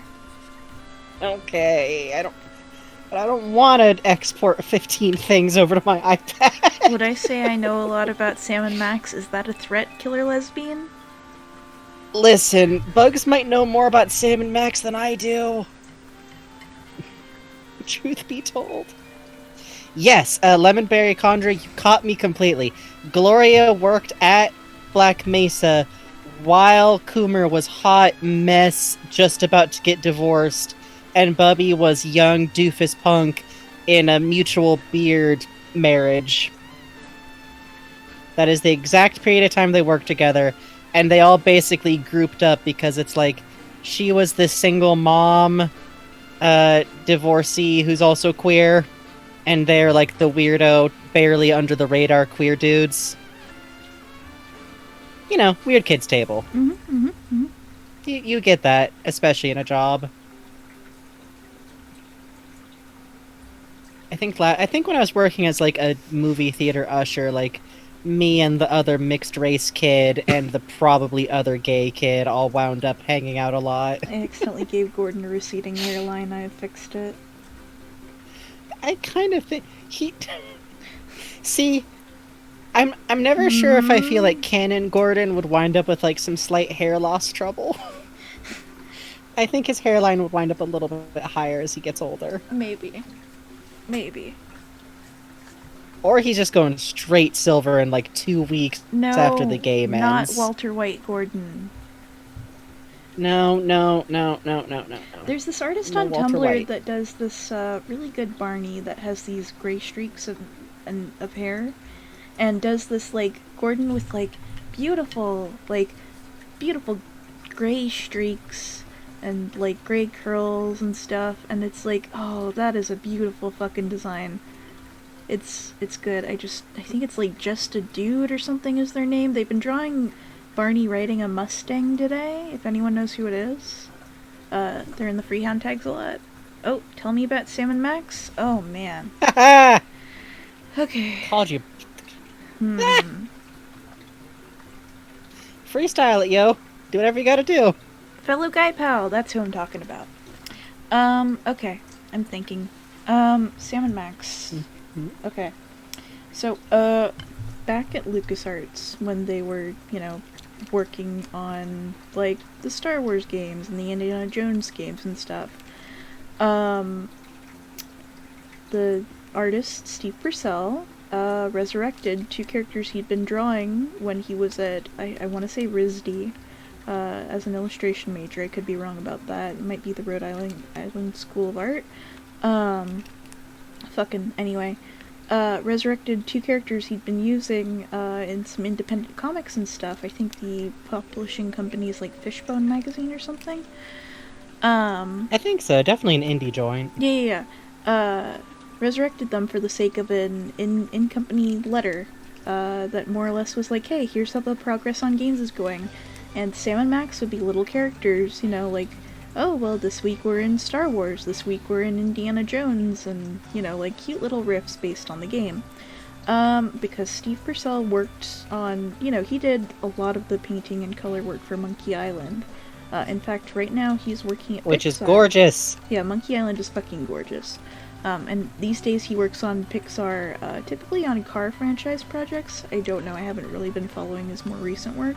He does love drawing cars. He loves drawing cars. Really does. He particularly loves to draw DeSotos. And there's actually, in Cars 3, if you remember the ads for Cars 3, how there's a bus that's all fucked up and, like, in a bash, that's his design. That is specifically his design.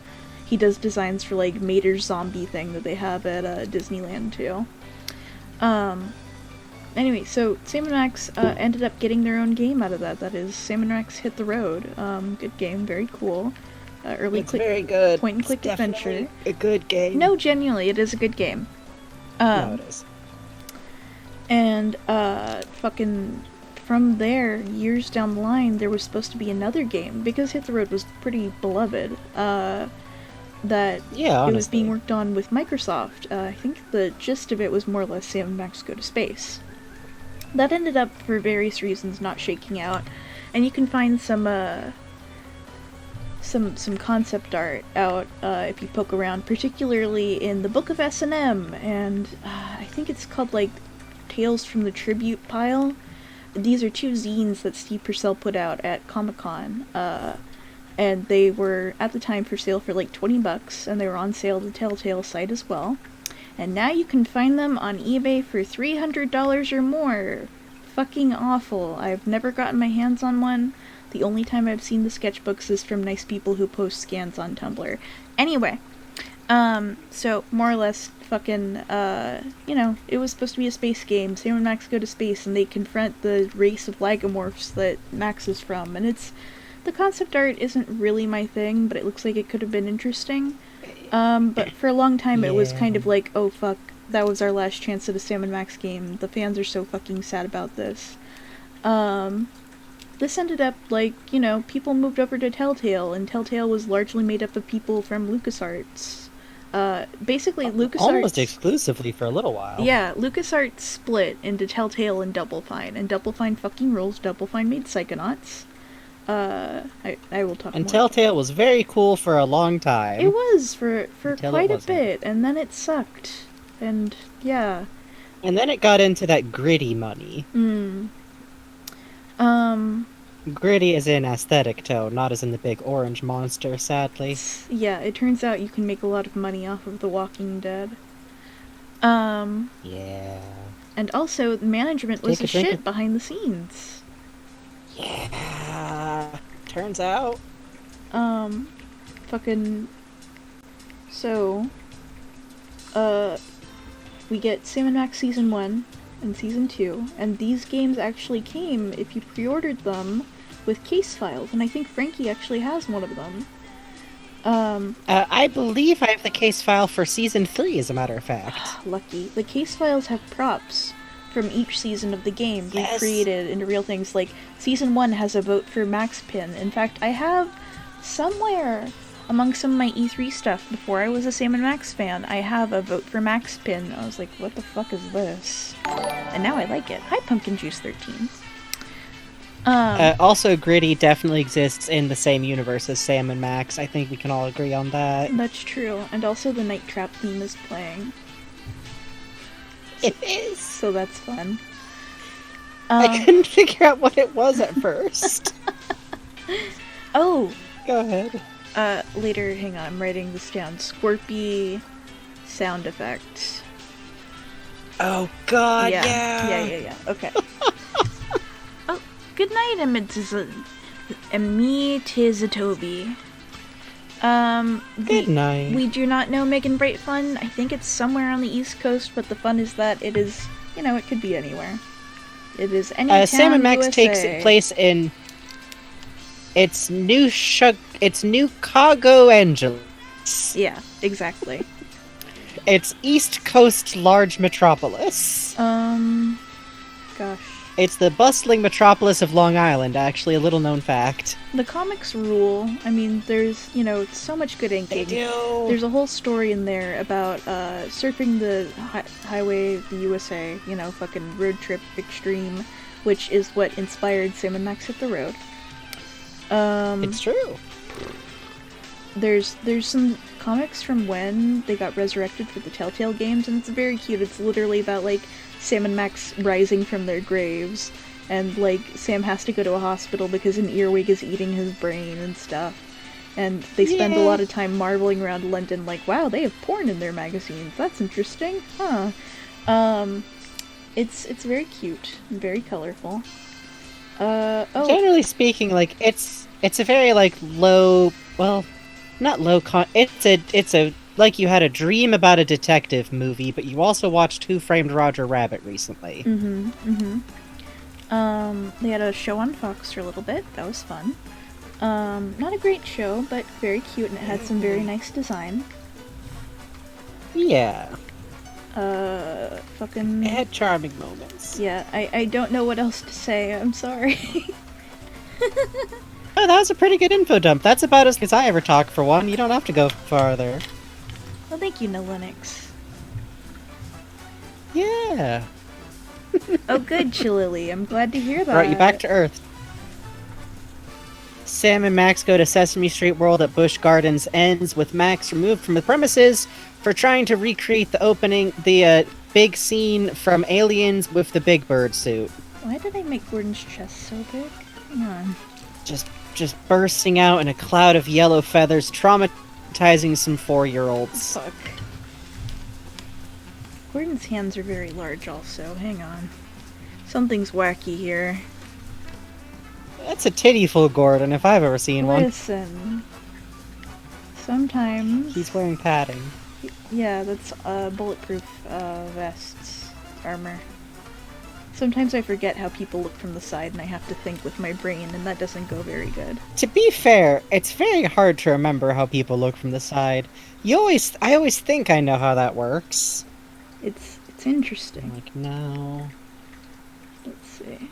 Okay, that's a little too much. I don't eat that. He didn't feel like binding, okay? Sometimes you're like, well, I'm wearing 3 layers. Who's gonna notice? Yeah.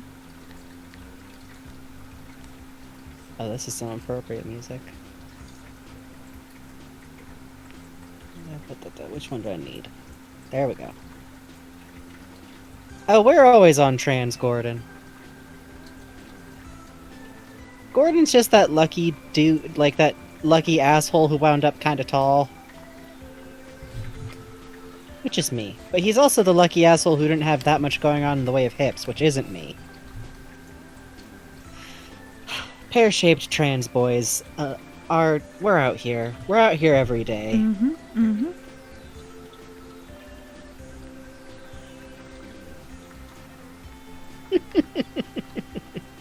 Sarah Murphy says me, handshake, Gordon, trans non-binary and applying to MIT. Hell yeah, though. Hell yeah.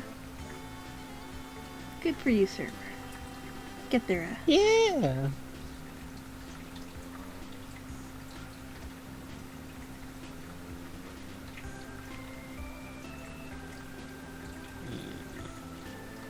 What? I'm Automod? just gonna not worry. Automod, what did you do? Allow! Automod blocked God. everyone trans? What's wrong with you, Automod? I don't know. It's like, I don't think Twitch understands what words are bad if you put them next to trans. And yeah, Crash Dash. And just I decides feel all that. of them. Yeah. I do, and it's always very funny because usually the way I get reminded is when someone's like, well, not everyone has to be a thing, and I'm like, what? Yeah. Oh, go away. Yeah, shut up. Fuck off. Go away. I think we had that happen like once. We did, But it was and about like we just literally just us went, talking about Eli's. I think we literally just like quietly like punted them from the chat. No, even worse. I threatened to mute them and they just left.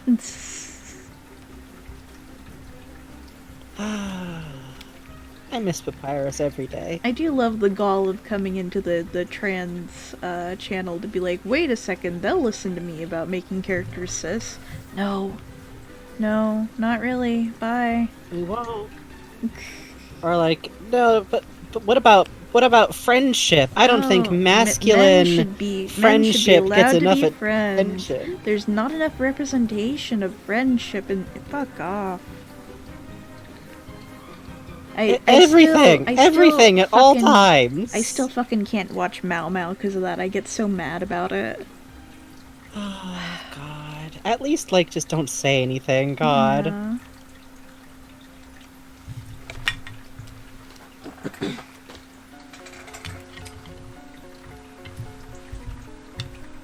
Oh hell yeah, we'd love to see the non-binary club. Oh hey, that's me.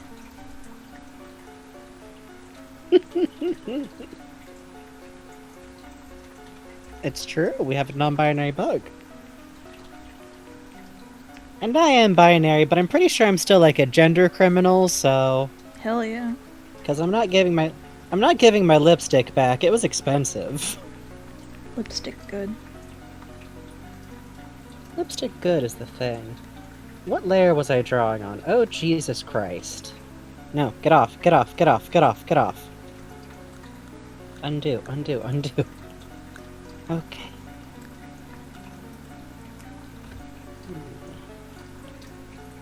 Oh yo, Killer Lesbian, that rules. Hey, we love to hear that. I'm glad that worked out, Killer Lesbian, because I just use they for everyone whose pronouns I don't know. Because, like, I don't know. Mm-hmm. That never happens to enough non-binary people, I feel like. Yeah, I feel that. And it feels otherwise pretty polite. I feel like that's the kind of grammar I was raised with anyways. I feel that, Adrian. I don't know. It's very weird because I got a lot of non-binary friends, and every now and then I check in there and I'm like, hey, how's the gender look? Definitely a dude, but we need more sparkles. Alright. It's just a gif of Raymond from OKKO. Oh, car sounds? Yes, I live on a busy road. I'm sorry. Sometimes the car sounds are me. You know, the worst part is, this is quiet for my road. You guys haven't heard Papalucci's Pizza. Holy shit. Oh my god. The Papalucci's Pizza guy, if I get my hands on that fucking driver, there will be no goddamn pizza in this town. Parody, joke, joke, parody. If I get my hands on that driver, parody, joke, parody, things could happen, parody. Because holy shit. Parody. For those of you not familiar with, I think very specifically SoCal in some ways, sometimes people drive around and it's like pizza, but it's like, hey, it's like if you had an ice cream truck that was for pizza, and that sounds good, except they got a bullhorn and they'd like you to hear about their pizza. And they play one sound loop. Papalucci's Pizza! Right here! Right now! Pizza! Pepperoni! Pineapple! Cheese! All for $5.99! Get it here! Papalucci's Pizza! Over and over. It passes twice a goddamn day. Fucking... Oh... My abuela, my loving abuela. I love my abuela so much. She just moved out. She used to live here. She got us a nice treat for helping her move. You know what she got us? Papalucci's pizza. So the guy keeps coming back here thinking that my abuela's gonna buy more fucking pizza from him. It's bad. God. It's bad. It's parody. Don't come asking questions, Amazon. There's no... I love my local businesses here. Papalucci's Pizza.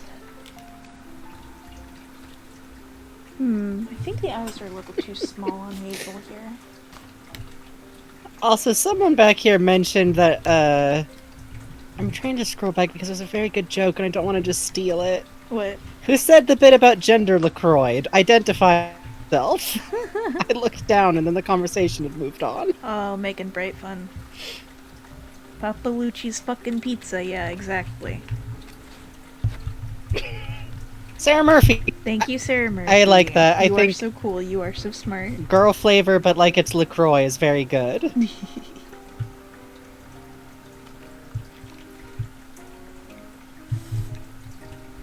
Everyone just joke that I can blame my sister for watching Rocky Horror Picture Show too many times. Baby me when... Oh, you can get lipstick with that, huh? I'll figure this out in like 10 years. Hazel would probably still roll their sleeves up. Even if it is the City 17 uniform.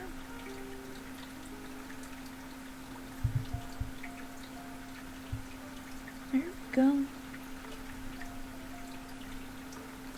No, probably doesn't have the gloves. Yet. Oh, who's going to bed?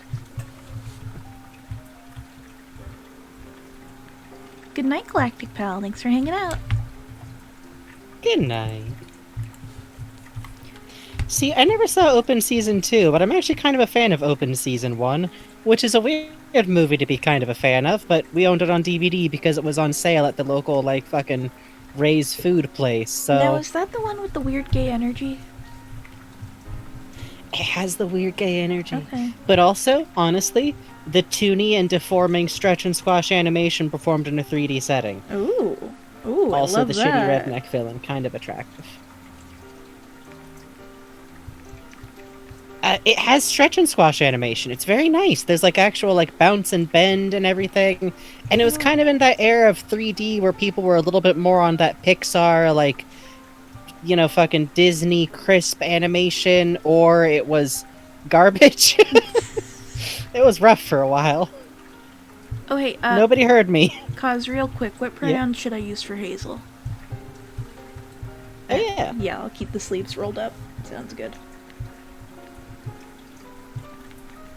She, her. She, her, Got it. thank you. Thank you. Also, none of you can judge me. One of my first preteen crushes was Murdoch Nicalls from the Gorillas. I had a crush on 2D when I was in middle school. And now as a cultured adult, I realize Russell is the only decent dude. Yeah, honestly. He's like the. What else are you gonna do? Yeah, honestly. He's like the best one is the problem.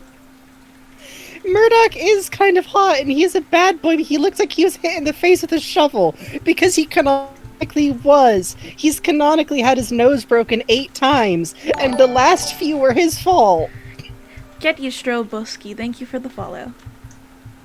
Thank you for the follow.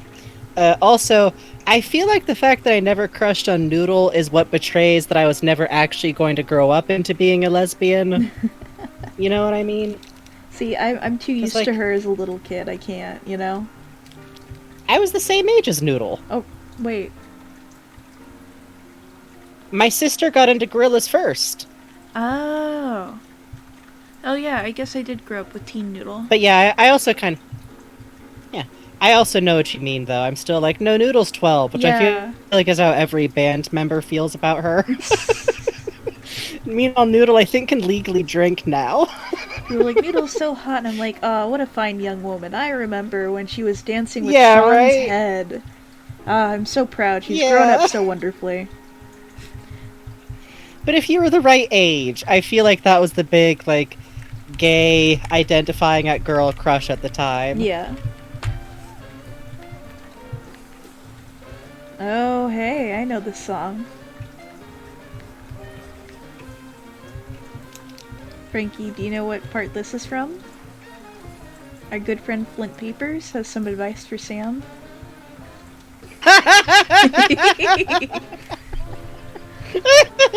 Oh, I'm so excited for y'all to see season 2 of Sam and Max. I think this is...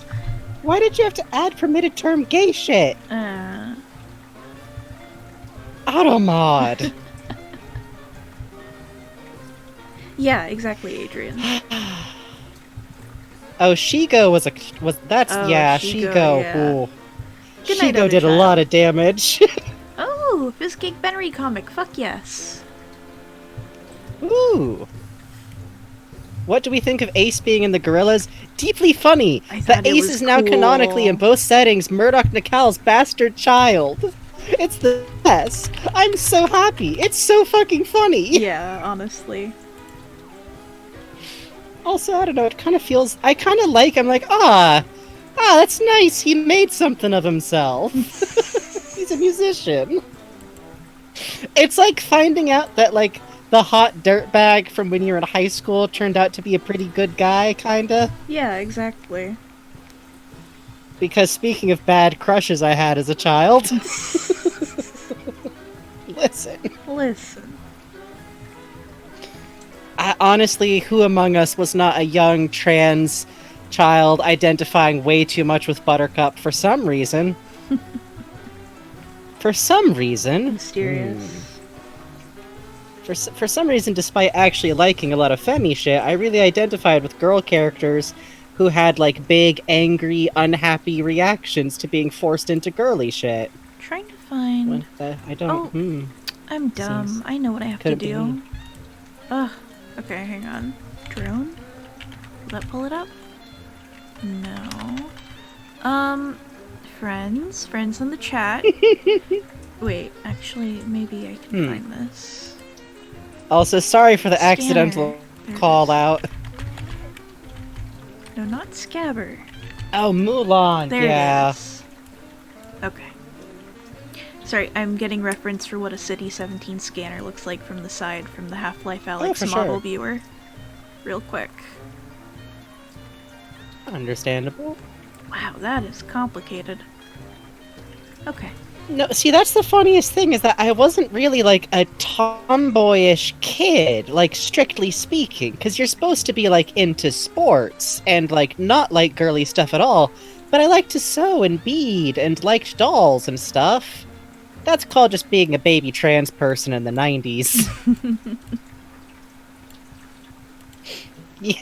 There you are, Really chat. feel something whenever Mulan sings "When Will My Reflection Show Who I Am Inside." Doesn't... It's fine. I'll figure that out when I'm, like, 18. Something to put away and think about years from now. That's... why worry about it? Probably nothing. I'm sure it's fine they spend all day RPing a boy online. No, I mean, the fact that every time I pick up any where you can pick the gender, I always pick the boy, but that's because the hat's better in Pokemon. Yeah, that's exactly so... it. It's because the hat, so... Trick reveal, the hat was never better. The boys' hats are always dog shit.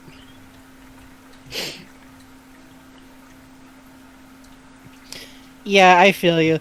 I'm not even technically that much of a late bloomer trans-wise, but, like, if anyone out there only figured this shit out after you were a teenager, and now you feel like, oh, it's fine. That's what I did too. It took me forever to get on HRT or anything. It's fine. I'm 26 and I figured it out this year. This shit's tough. And there are people who figure it out even later than us, you know? Things are always up Yeah. in the air. And they're all rad, honestly. Yeah. I actually picked up a webcomic that's like one of those really older webcomics But the author only recently realized that she's like a trans woman. Oh. So I was like, well, fuck. Oh Yeah, you know the one. Yeah. Real life comic, I think. Yeah. Oh, that's great. Yeah. It's very cute. I kind of love seeing stuff like that.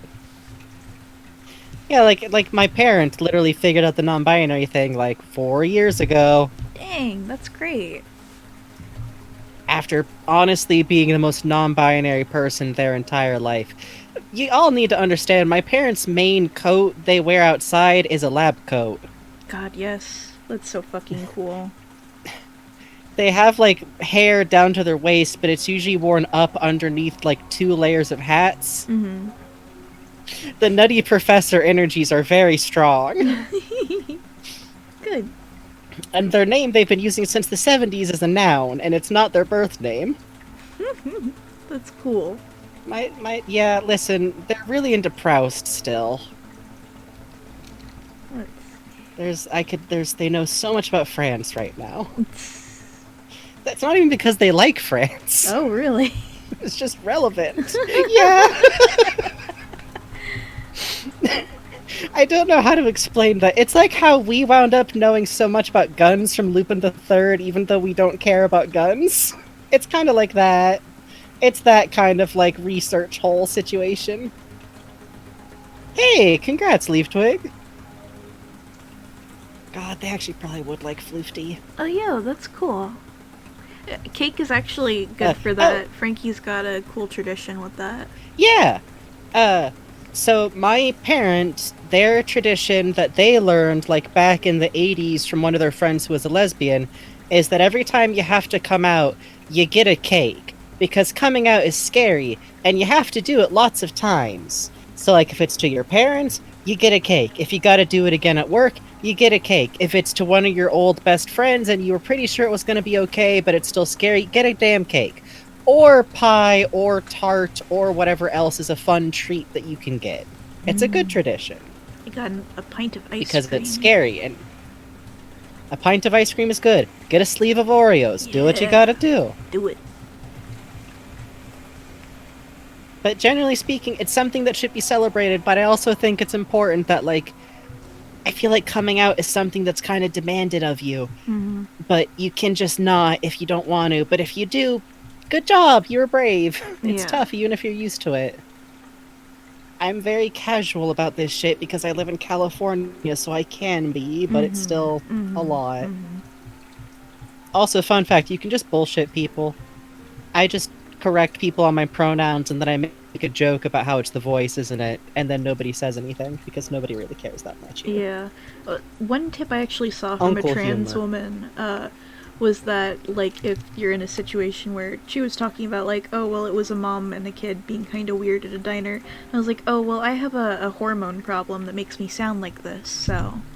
And that will get them off your fucking case. Because they're stupid. I would... Yep. And I would also, like, often kind of uncle joke about it, like, you know, quick correction, oh no, it's sir. Then you get, like, the kind of flustered apology, and they go, ha! Don't worry about it. You should hear the problems I get over the phone. Nice thing is, though, great for choir. Ugh. Like... That's great. That's obviously that great. works... That works best if you're, like, a good talker, I admit. But the point stands, you can just literally go, like, nah, don't worry about it. It happens all the time. Tonight on drawing time, we talk about trans-passing stuff because it's relevant, honestly. Fuck it. Why not? I'm partially trying to decipher my own doodles here. Yeah, and honestly, the thing is, most cis people probably aren't worried about meeting a trans person, or they don't even know that much. And even the ones who, like, maybe would be cool if you said something, they don't gotta know. Yep. They're not your fucking coworker.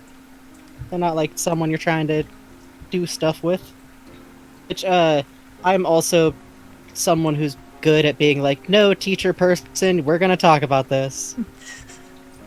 I feel like it's being greed. It's tough sometimes. Yeah, weirdly enough, I think I work because I finally just read as a 1970s caricature as a gay man, which is kind of what I'm going for. Fuck yes. Weirdly enough, straight people are more okay with that, but they recognize it faster. Yeah, there are certain portions of my family that like, not to be a bummer, but I'm definitely never coming out to. So Yup. it's like, yeah, you know, get a treat. Yep. Oh, Uh, Also, Snail says, my name is Snail, and when people go, Snail? I go, like the small-shelled animal, and for some reason that resolves things. That's great. That makes total sense. hey, Gordon Footwork, that's great. I think that's a good... Oh, sorry. Yeah, Very cute. no worries. Oh, that's lovely. But that's great, Snails. That's a good oh, I see it now. That's so cute! That's Oh, the wonderful. binder. Also, I get that with names sometimes because, my... How to put this? Sorry. My name that isn't Frankie, just to be very weirdly obtuse, this is an open fact. My name is Lucretius, y'all. And it's actually just the masculine form of my birth name, which was a word I'm not going to say because I have an elf spell on me, and that's the form of trans I am. And it's very funny because I get weird reactions to it, but it's like, no, it's just my name, y'all. That different. But I like going, but Frankie and Frankenstein are also my name now because I'm just collecting a word. Fuck yeah. And I like using Frankie for show stuff because it's fun. It is and it's fun. a good name. And it's much easier to get people to spell. Yeah, my mom, my parent has like a lot of very good names. My sister's name is Apollonia, which fucking Oh, that's a cool name. rules. Base, right? It rules incredibly. Listen, I have a big stack of names, and eventually I'm gonna force the state to put them all on a piece of ID. I don't think they're allowed to limit you, so.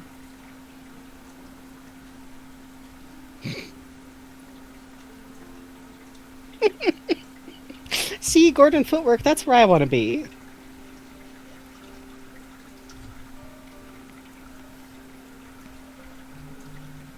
Oh, what am I getting? Oh, I was wondering why you went so quiet, and then I glanced over and I was like, ah, machinery drawing. Yeah. I'm buried in the nuts and bolts of the nuts and bolts. I'm going to grab a very quick snackaroo for me and me. Sounds like a good plan.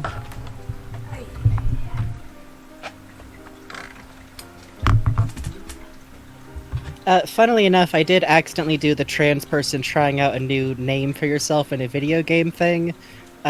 Because I named it my character in Animal Crossing right now is called Frankie. And I was like, oh, it's just a reference to Friendly Frankenstein. I don't actually go by Frankie that much. And then I started going by Frankie. So it turns out you can still do that to yourself even at 29 years old.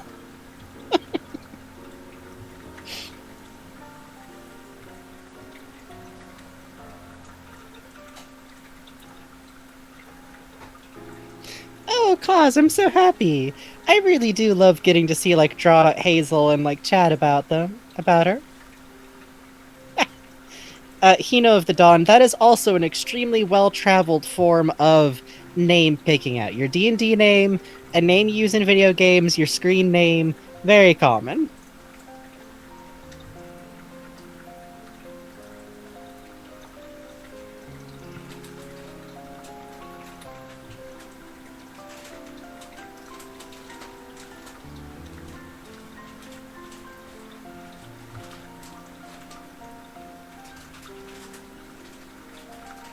Yeah, that's basically me with, like... Honestly, the funny thing is that renaming myself Friendly Frankenstein instead of Friendly Troll was just me going like, oh wait, I can do that. Because I really like Frankensteins, as y'all might have told. Oh, that's okay, Mega Flagon. You don't have to say much, we just get on to talking about it sometimes.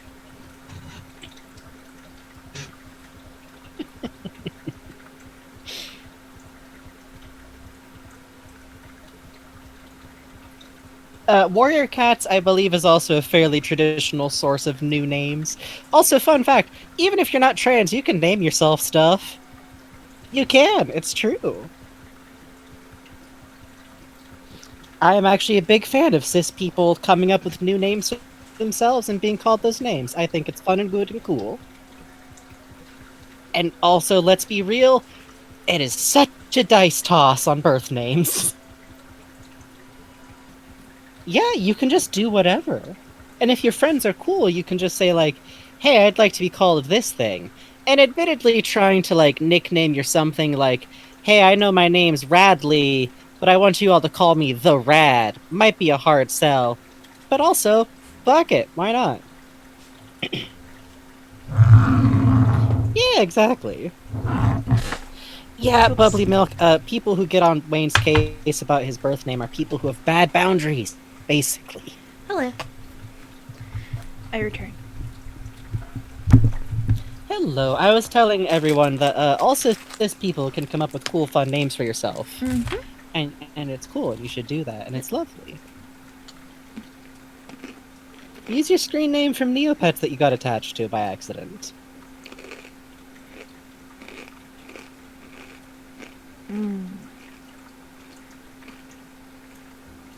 Okay. I was eyeballing the levels, Cause. seeing how much of my chewing on a potato chip gets picked up. Oh, what's up, Cos? Oh, I was just gonna say, Cause, don't worry about it. The funny thing is, even if you're cis, you can also think about your gender and rotate it in your brain if you like to. Yeah. That's good to do sometimes. Give it a good shake, see what you feel about it. Mm-hmm. See if you feel about expressing it different ways. Like, speaking of which, butch gals are powerful and the best and my favorites. Everyone's my favorite, but also it's good times, frankly. Also, he, him, lesbians are valid and extremely cool and my friends. Mm-hmm. Just mentioning that because sometimes people are shitty about it and they shouldn't be. Pronouns, whatever you want to be. Okay.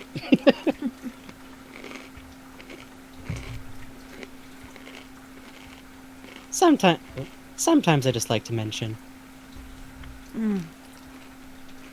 Hell yeah. Oh, that's lovely. Wait, why is no music playing? I just realized this. It's playing, it's just very gentle. It's 2 a.m. music. There we go. I can hear it. Hello. Hmm? I'm eating a potato chip. Please do not mind me. Eat it right in that mic. Eat it right in that mic. Yes. Yeah, no, for real, actually, Onion, that's what I'm saying. Just whatever pronouns, they're all wonderful. Wait, hang on. Ow. Really? If I was born as a cis boy, I would have been named Alexander. Terry, in my case. Specifically after the Great. Hmm? Terry, for me. That's a pretty good one. Yeah, named after my papa. Oh. But my parents did like to fuck with my grandparents by claiming they were gonna name me deoxyribonucleic acid. Real quick, the reason I said ow, Mm-hmm. when I was in 4th grade, I thought it would be a cool, fun idea to climb in a tree to feed some ants some marshmallows, and what I ended up doing is falling out of the tree, busting my face on the cement wall, and losing my front teeth.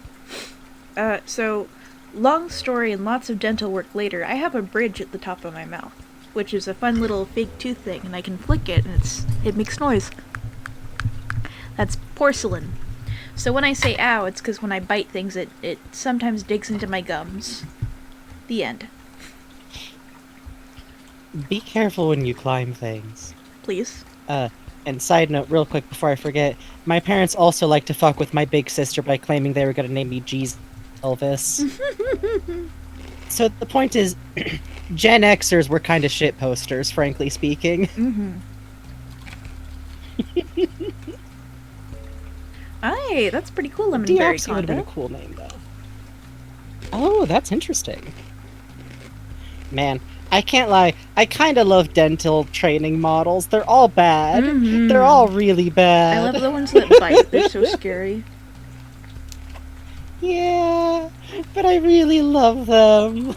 Is that a weird reaction? Probably. Oh no, Sir Murphy. Oh, they're so...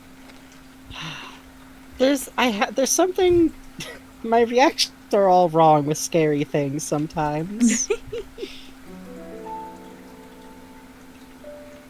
It's true, Bugs lore. Transforms into a dental model and bites you. I think that's a Silent Hill game.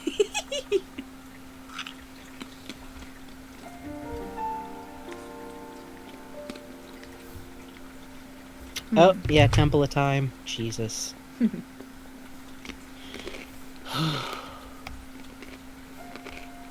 Nothing like Breath of the Wild music to give you that quick shot of melancholy sometimes, eh? Mm-hmm. Sorry, I'm Don't testing. worry about it, just ruminate on... Yeah. Oh, go for it. Oh, info dump about Half-Life ships like Russell, Eli, and Kleiner? Sure. I don't know if I have much new to say about them, but I do like to talk about them.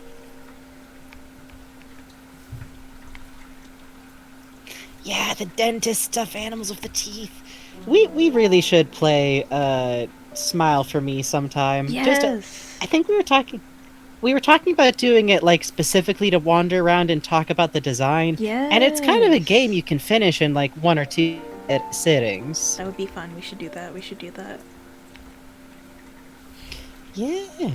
It's just a good game is the thing, and it's gay and lovely, and I love it so much.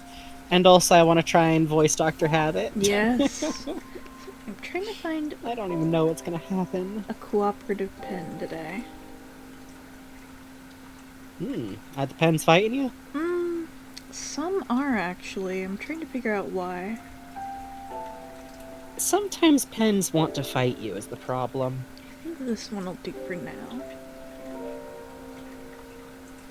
Oh, hell yeah, Axe Red Rose. I feel that big time. I got like a small collection of crop tops I've been building up.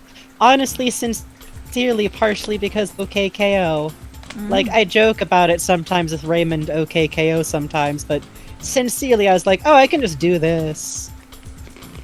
More. Even more.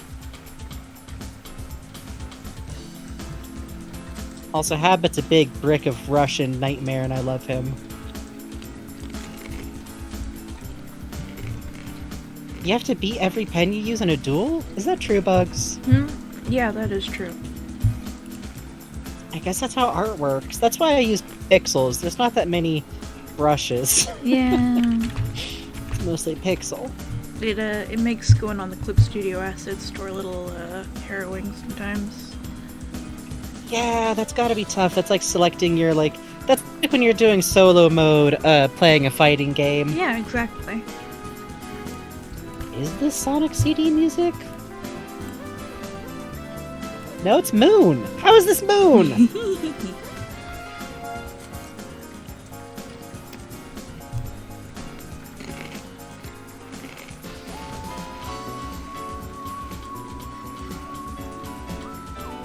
I would not be surprised if Sonic CD music was a little inspired by this track. An RPG Adventure is one of those games that kind of like wound up in a lot of DNA. Mm-hmm.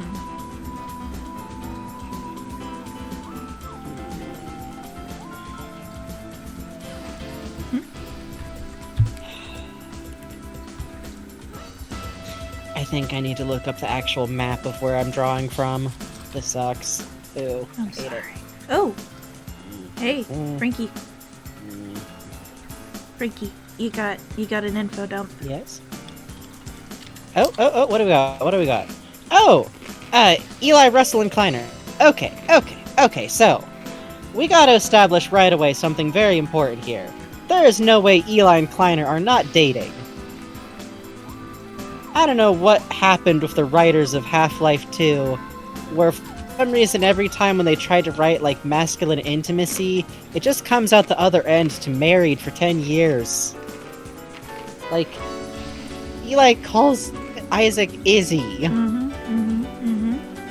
Like, he grabs his shoulder gently to get him to stop info dumping on camera for too long. Like, there's genuinely more tenderness in their body language together than is ever shown with Mossman and Eli, and it's kind of wild. Like, also the way that, like, Kleiner talks to, Alex is very tender and like caring and attentive. He's got a lot of dad energy with it. Mm-hmm. So that's kind of where I start point there, is that like, no, those two are definitely dating. And then I watched Half-Life Alyx and went, now hold on. Now hold on. Hang on. Wait a minute here. Russell's very cute and good, and I like that him and Eli have this very like jocular kind of energy together. Like, if Eli and Kleiner have this very like sweet kind of like tender homey feel to them, Eli and Russell are like, they're the boys. They're the boys even. They're the goofuses. They're like out doing like doofy rebel adventures together. But then like the amount of distress and tension that Russell is holding the entire time that Eli's in danger is extremely good. And so basically the end point here is, hey, you know, Eli has two hands. Mm-hmm. And I think Alex could use some extra dads. Mm-hmm.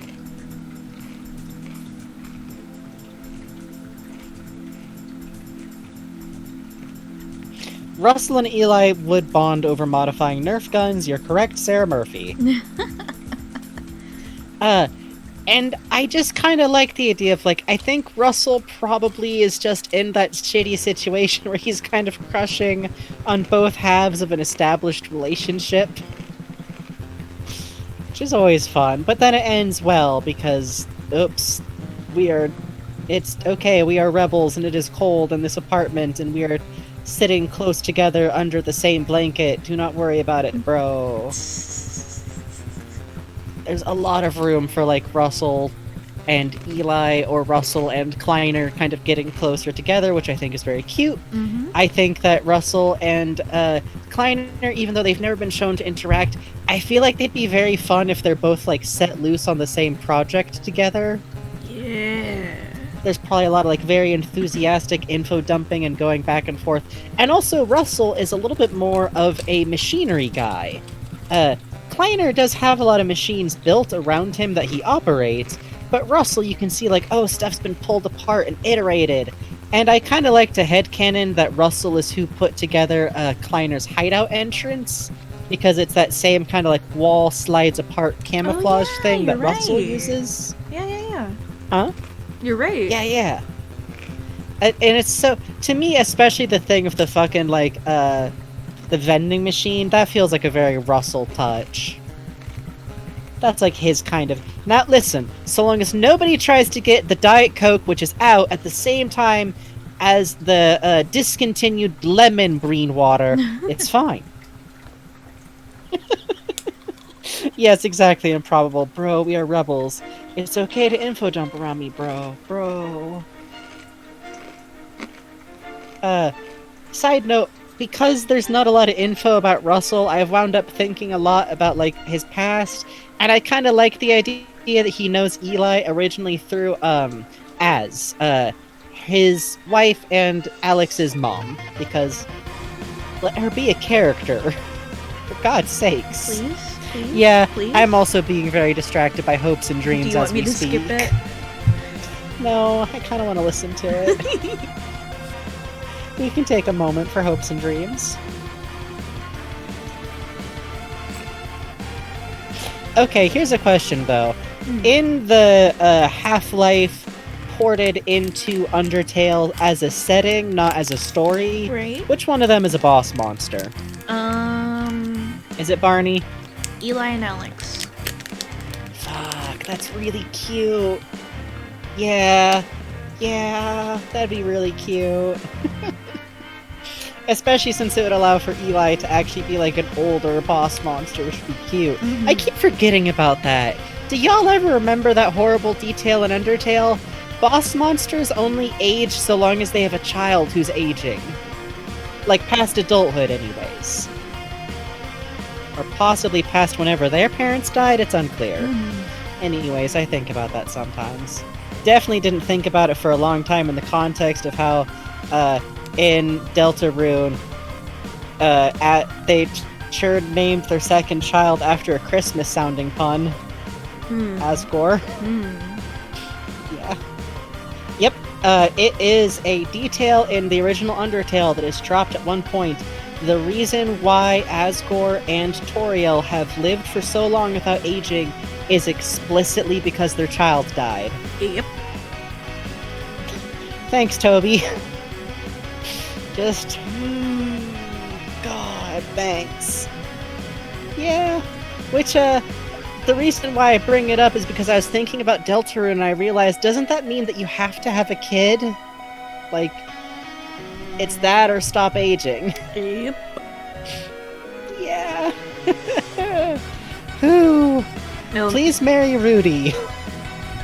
Adrian, I know what you're talking Sorry. about. What? There's a video. I don't know what they're talking about. There's this poor bastard with this really shitty haircut in a chair being whipped around back and forth because it's like his barber is like one of those Instagram guys and he's got like this shitty awful mustache. Oh god. And he's like all like dead-eyed and trying his best to not look at the fucking camera. He's got like just awful hair and his barber keeps like turning him around to the music, to Hopes and Dreams. Oh, okay, that's the connection. You kind of buried the part where it was relevant. Oh, sorry.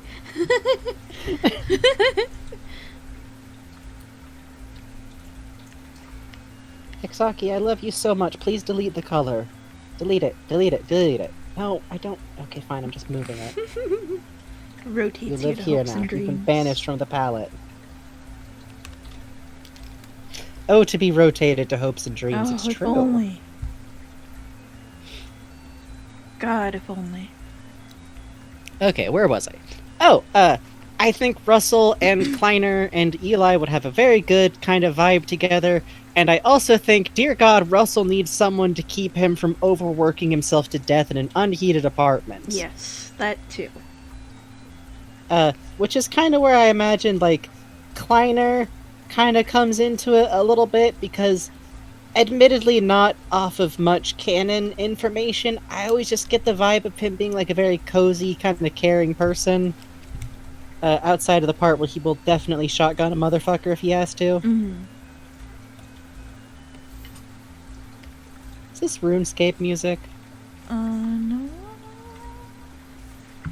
Question mark? No, that's from Plock We are the unsure. game. From what? Plock! Exclamation point, the game. Oh, okay. I still don't know what that is, but it's not Clock the game, so... Oh? Newt, what is this? Hmm? Oh my goodness, Newt. Hey. Hey. I'm looking. Hey, it is a big man. Wow. Wow, wow, wow, wow, wow. Look at that. Load! Yeah. Jesus Christ, Newt, you're gonna kill me! Yeah. At least this one... At least... I have to... Okay, Newt, Ah. I would have retweeted the last Barneys you did, but my mom and sister follow me on Twitter! And I'm not a coward and I retweeted it. Oops. You don't have an older sister! I don't. That's the strat. See, you should have thought about that, Frankie. Jesus Christ. Well, listen. Thank you, Newt. It's true, honest. Newt is out here, like, advancing the sciences on big It's boys. true. Thank you, Newt. Fucking gorgeous Barney is gonna kill me. Yes, big agree. These are some Theme of Lizzo Barney. grade big boys. Theme of Newt Barney. What is this? Oh, it's Heart Home City.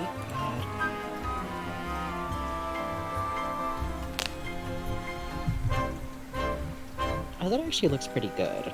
Dang. Okay, that's fine then. Oh no, what is this? What? Oh, The Sims. About my 3. muttering? No, Adrian just shared the Oh. Wow Wowzilla cover of the Sims 3 video. Fuck. I love that because beautiful. if you look at how it works, the person who is singing it has to either be running or moving around a map at all times. So the fucking it's very powerful stuff is what I'll say. I think they are on a rail or something in Gmod. Frankie, are you bullying Newt? Newt bullied me first! Overalls are the sign someone's bullying me specifically.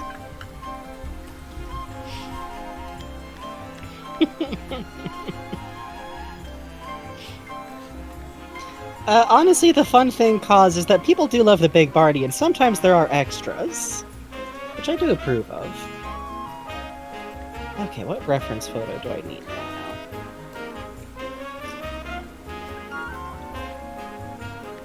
Magnet. That's right, that's right, that's right.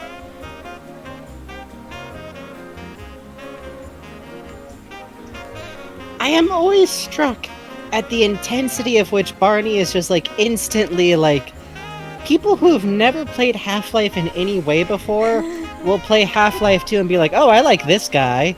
He's hot. I still remember. I'm... Oh, go for it. Yes. Go for Oh, yeah, fucking Wayne. Just immediately. Barney! Just likes this guy. He's just a good dude, I guess. He's just the dude.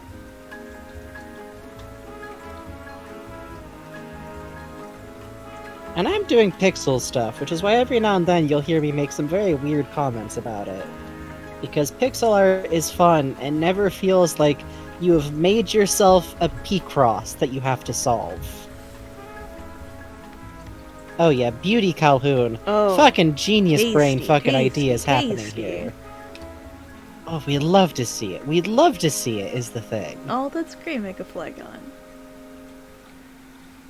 Oh, isn't it good? Isn't it good, Guppy Dog City? I think Frostios is doing an animatic to one of those right now. I'm very excited to see that. From what I've seen, it looks very cool. Oh, I love it. Oh yeah, speaking of animatics, real quick. Where is it? Where is it? Don't look at that. Yeah! Don't look at that, you didn't see that. You didn't see that. You didn't see that, don't worry about that. Did I put it on the stream? Don't worry about it. Yeah. So, I'm working on the background still, coming together. Anyway. Hey, you didn't see. Okay? Okay. Very Don't worry cool. about it. Don't worry about that, alright? Oh, that's great, Sarah Murphy.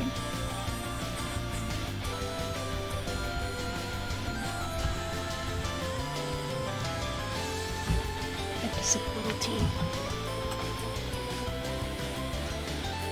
Aww.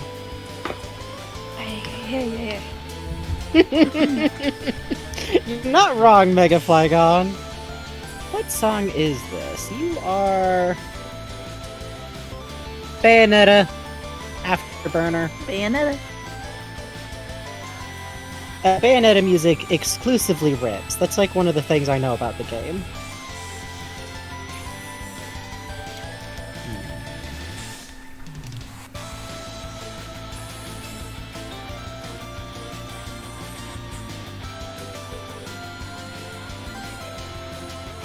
Barney does look very kind. He's just got a look to him.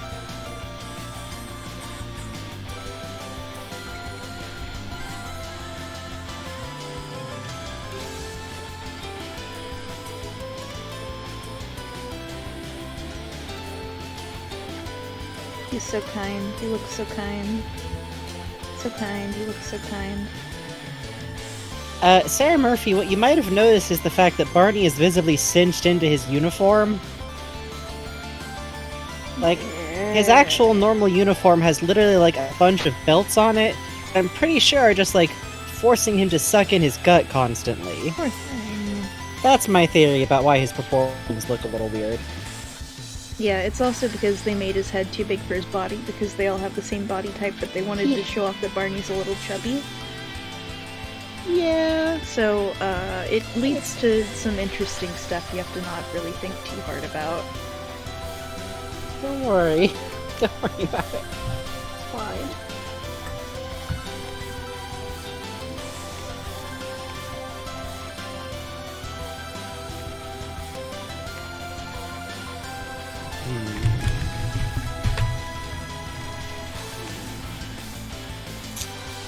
I'm just gonna do it as much as I can and then get the better reference later. Hell yeah. The problem is the reference images I used are all like cropped in kind of weirdly. And so some of these patterns I'm working from are just kind of ending at where the screenshot did. And I'm like, I'll fix that later.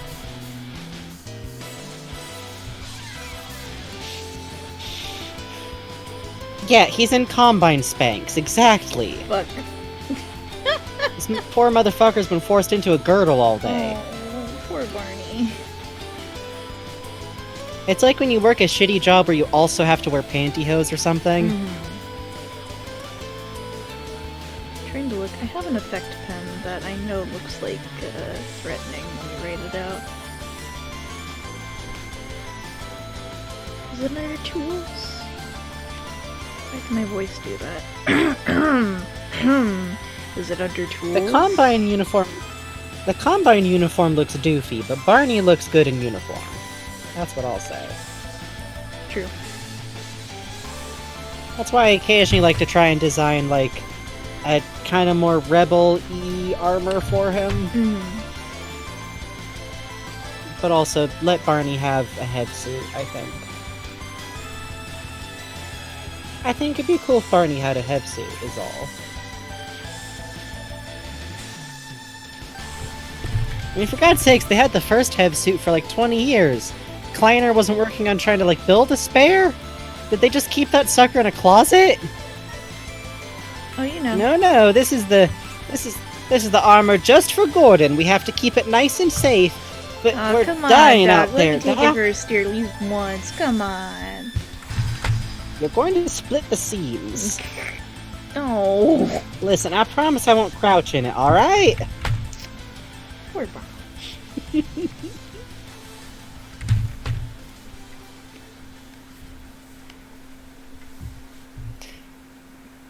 If Barney had a Heb suit, HL2 wouldn't happen. You're kind of not You're wrong. right. You're right. Gordon He would whipped get so out and much it would ass be during normal Blue Shift. outside. Honestly, like, I do kind of wonder, like, Barney did everything he did in Blue Shift in like a vest and a helmet. in like an AU where he was over with Gordon and just like grabbed one of the spare armors with him, would have gone very different. Vest, helmet, Heelys, God. He do kind of have Heelys, don't he? Just a little bit. As a treat. Barney can have a little bit of Healy. No, G-Man wasn't Barney phobic. G-Man can only pick people up for a contract if those people are either about to die without his intervention, or arguably in very extreme circumstances, but I think technically Alex was going to die at the end of Alex, because the giant thing that they were in was going to collapse on them. Barney died. Barney was never in a situation where he was die without outside help. Yeah, he's literally too strong for G-Man to hire him. Exactly. He's out of range. He's physically unhireable because there's no opportunity where he needed G-Man's help. It kind of cracks me up. He's too powerful. It's like, have you ever played one of those resource kind of games where like you can only unlock certain units with like money or something? And you're like, ah, fuck, I can't afford these guys. Gotta just do with all these archer jobbers.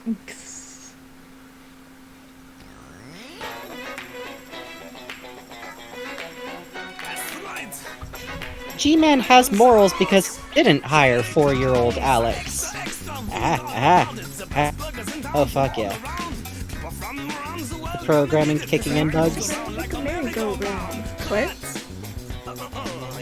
Do you feel the need to tap buttons to the beat? A little.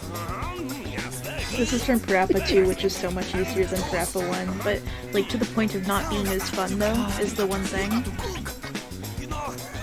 Really? Yeah. Because it's so easy that it's, like, off rhythm with the beats when you tap. Oh no! Yeah. So it's kind of like baby game, but as you do every level, you progress through the game, and Parappa's hat changes. And I'm on like the last one now, which is Blue Hat Parappa, and now it's like, okay, this is a rhythm I can work with. Yeah, every time you loop the game, it His gets hat harder. changes? Yeah, Huh. I love the game. That is a very weird way to do that. Right? Yeah, I could probably just plug in my PS4 and HDMI in it someday to show it off, because I really do love it. The patty. Yeah.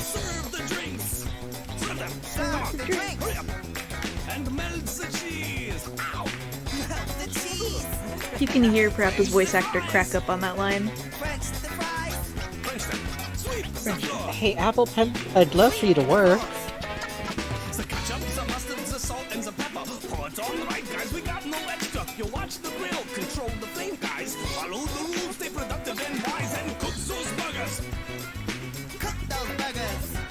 Mike Shapiro has crazy good range, honestly. I'm like in awe. Yeah. Actually, this might be funny for y'all to know in chat, but I do compare everyone who does a G-Man impression to how good I do at it. Bugs can attest to this. Yeah. I'm a little better than Gur, but I'm worse than Holly. But technically, Gur wasn't even trying, so it doesn't count.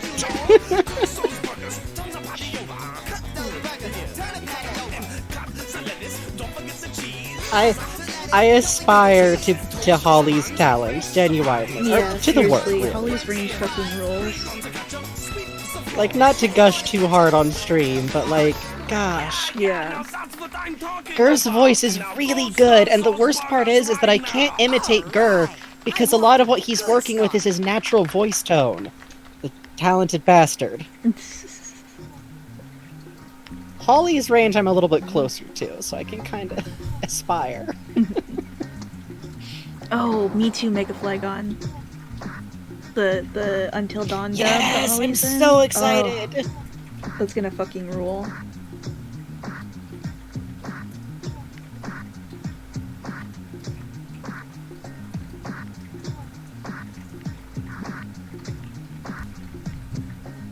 Yeah, this works. Let's try that. Okay, okay. Sorry, I've been like adjusting something for like 10 minutes now. And Mike is a great voice actor too. Exactly, defective. Still worse than Mike. You will do it. You can I'm do still it. worse than Mike. You can do it. I'll get there. I'll get there. Training, practice. You're better than me. Not to be Yeah, well- Mr. I can't draw a stick figure about it, but you're better than me, Frankie. No, I'm better than a lot of people's G-Mans. I've heard some people try to do G-Man, and it's clear they're confident in it, and I'm not sure what they're doing besides wheezing into a microphone.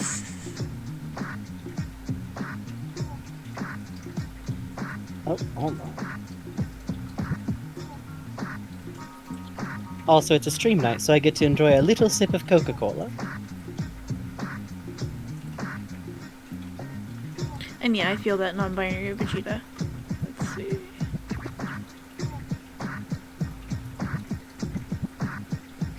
Yeah. Well, anytime a creative venture is like 100% improv, it can be very, very, very good. But also, the fail state of improv is awkward and sweaty. or in-joke riddled.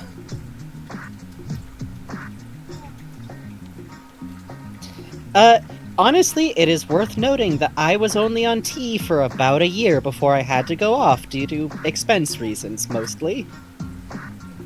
My voice is only from a short amount of time on testosterone, and otherwise it is me lowering my voice kind of through training. You can get pretty far with just voice training if you want to. Not to get too into it on stream, but like learning about speaking from the chest and speaking from the stomach.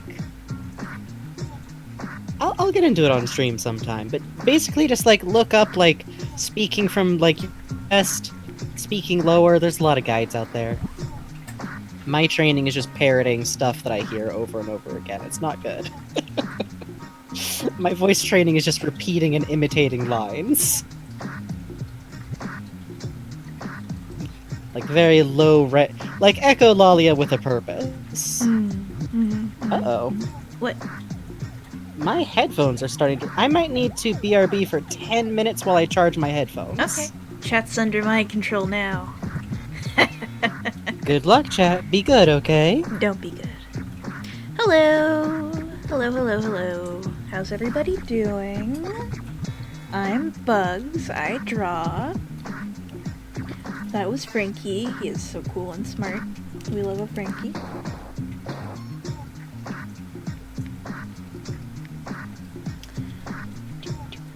I'm just going to see...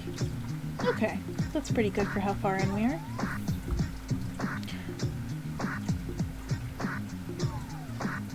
You know what? I'll do that in black and white. If I do this all in color, my hand will kill me. Hello! The hour of Bugs is nigh, that's right. Oh, too many rubber ducks, I see. The other day I tried to resurrect Barney on AI Dungeon, and it interpreted my command of "this is how Valve will bring back Barney" as "there's a valve on Barney's head, and if you spin it, all his blood comes out," and it just kept giving me that over and over. It was very Nandalix, Nolonix. Why? Why? Why? So mean, so cruel, so mean. Yes, Lon Rich. Oops. Hey, don't mind that. No, Mega Flygon. You're so mean. I'm eating chocolate. Home. No! Good. No! You guys keep releasing wasps. So fucked up of you. I have a mouthful of chocolate. Oh, you want some? Okay, hang on. Here.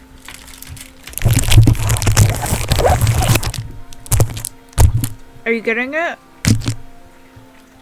Did you get the chocolate? Okay.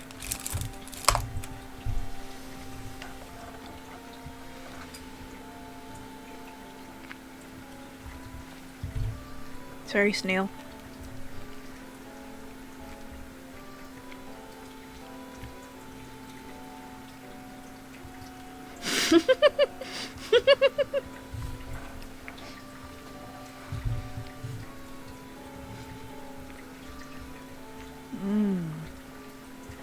Can the wasps be chocolate?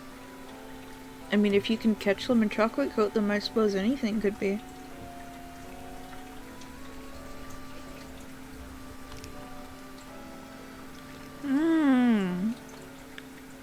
Killer lesbian, no.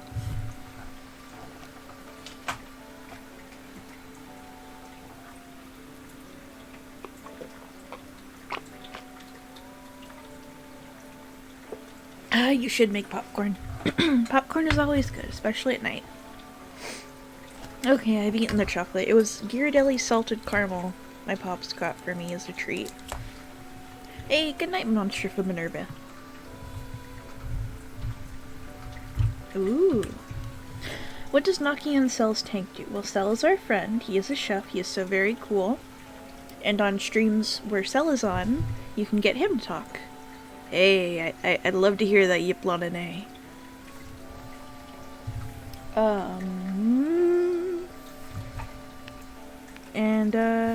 Cell is cool. He's very excitable. He has been my friend for over a decade. We met actually on a Psychonauts RP forum that descended into chaos and war, so we've been through much together.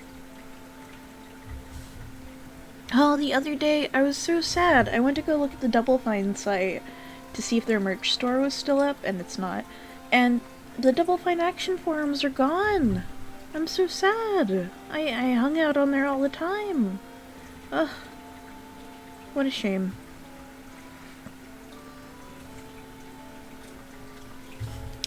All my years of posts are peeing on that board. My very tragic Mia who said darling every other word. Oh, I'm so sad.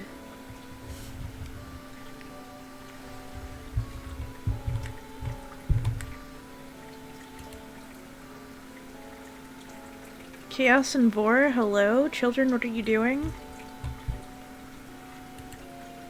Yeah, I feel that random 0 factor, but at the same time, I'm like, oh, I'm embarrassed because it was, you know, middle school me being a big fucking dramatic doofus, but at the same time, I'm like, damn, I did kind of want to look back on that stuff. But the worst part is I would be role playing, right? And then fucking Tim Schafer would come online, and it showed on the bottom like, oh, who's online today? Tim Schafer, because he reads the forums. So one time at Comic-Con, I meet him, right? And it's when Brutal Legend is coming out. And I'm like, oh yeah, I'm on like the Double Fine Action forums all the time. And he's like, oh, what's your username? I'm like, oh, Aluminum Ticket. And he's like, huh? You know, like, oh, I know, yeah, I've seen your posts. I'm like, oh, okay, cool.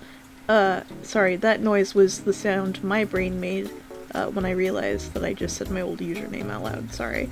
But fucking, he was like, oh yeah, I've seen your posts on the forum. Like, whoa, what do you mean you've seen my posts on the forum?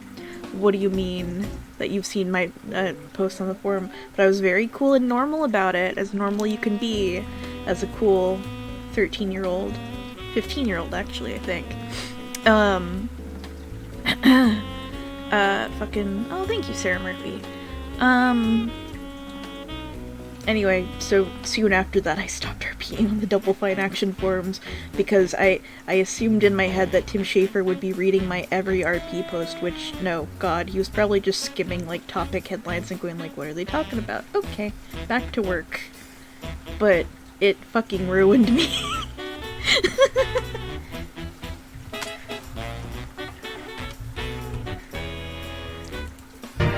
Oh god, oh Christ.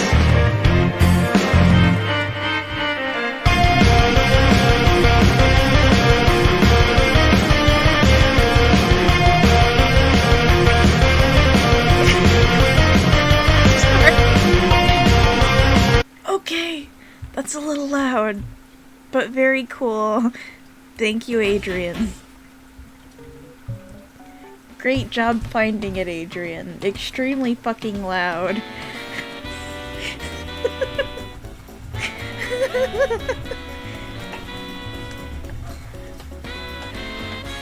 Oh, Frankie trusts me for 5 minutes and I give out my old username and I blast music at you guys. What the fuck? I'm sorry, random 00 factor. I'm sorry.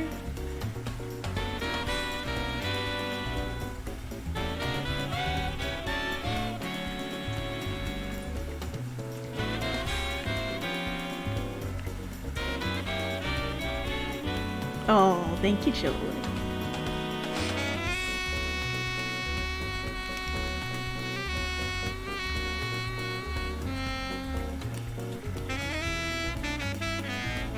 We actually got a really nice comment on the YouTube channel today that was very heartening.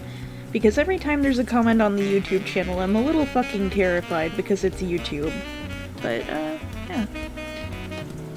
Ooh, yes, I'd like to see that. Nude After Dark. Walter Blue. Oh, that's very scary, Axum Red Rose.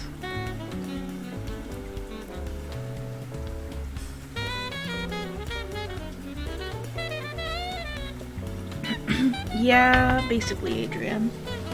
But I mean, fucking, what can you do, you know?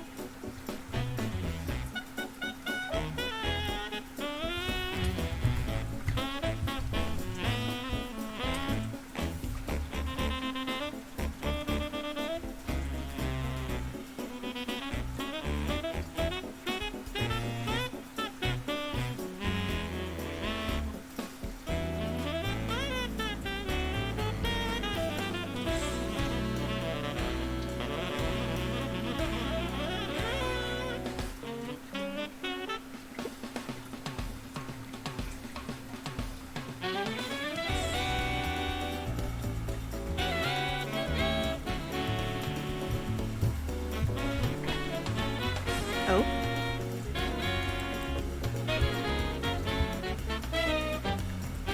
Oh wow, that's a cool mod.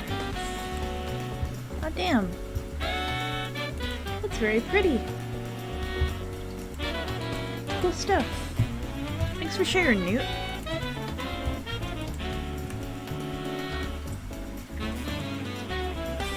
To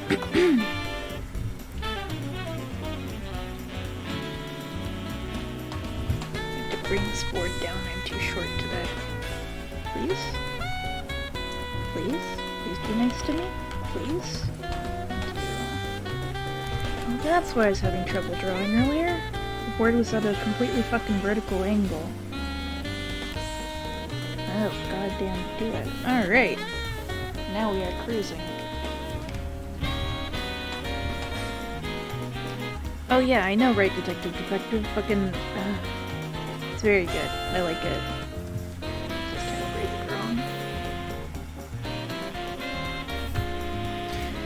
So, I got a nice standing case for my iPad, so now I can start using Procreate more. Very excited. Oh, good cause. I am glad to see that cause.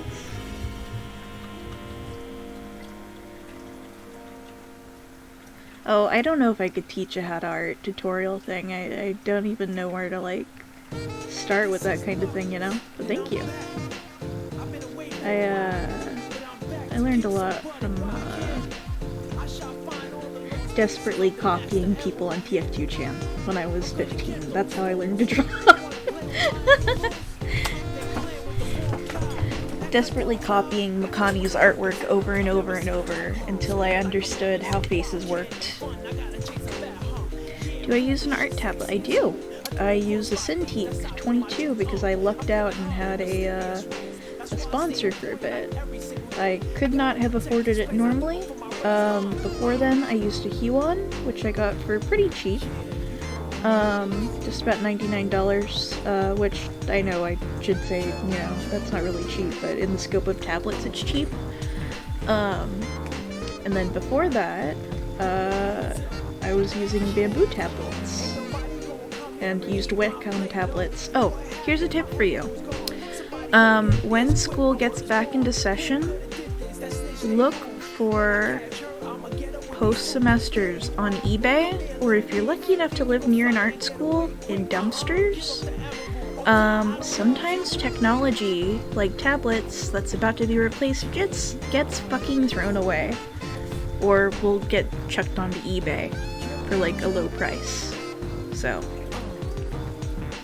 Oh yo! Hey, thank you, Premislat. That's really cool. I'm glad to hear that. A lot of that I learned from, CreatureArtTeacher.com did a live class. What is his name normally? Hang on. Creature... Aaron something or other. Aaron Blaze. He has done some kind of stupid things in the past, but his classes are pretty good. So, you know, if you can procure them however you procure them, there's some good stuff you can learn from him. I just got a year worth of classes. Hello. Hello.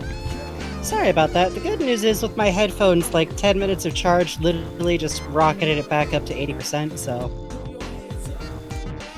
Fuck yeah. One sec. Yeah, my headphones are very, very, very lovely, but they have a demon's trick they do, where the plug is hard to put in on them, so sometimes I think I put the plug in all the way, and I didn't. Yeah, a lot of You stuff. have to make sure you hear the... Oh, sorry. You gotta hear the little click. Yeah, that's exactly why snails. Just fucking go dumpster diving. Do it. You know, but... Oh god, if you're in a college town, for sure. Yeah. Wow, all the Cintiq pens? Not the Cintiqs themselves? That's wild, Adrian. Whoa, that's weird.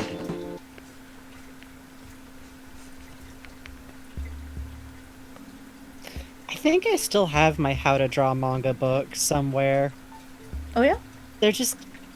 Like, I never wanted to get rid of them at first because it was like, well, I spent a lot of money... Or like, at first it was like, well, I'm definitely going to still use these. And then it was like, well, I spent a lot of money on these motherfuckers. Maybe I'll use them for an art project.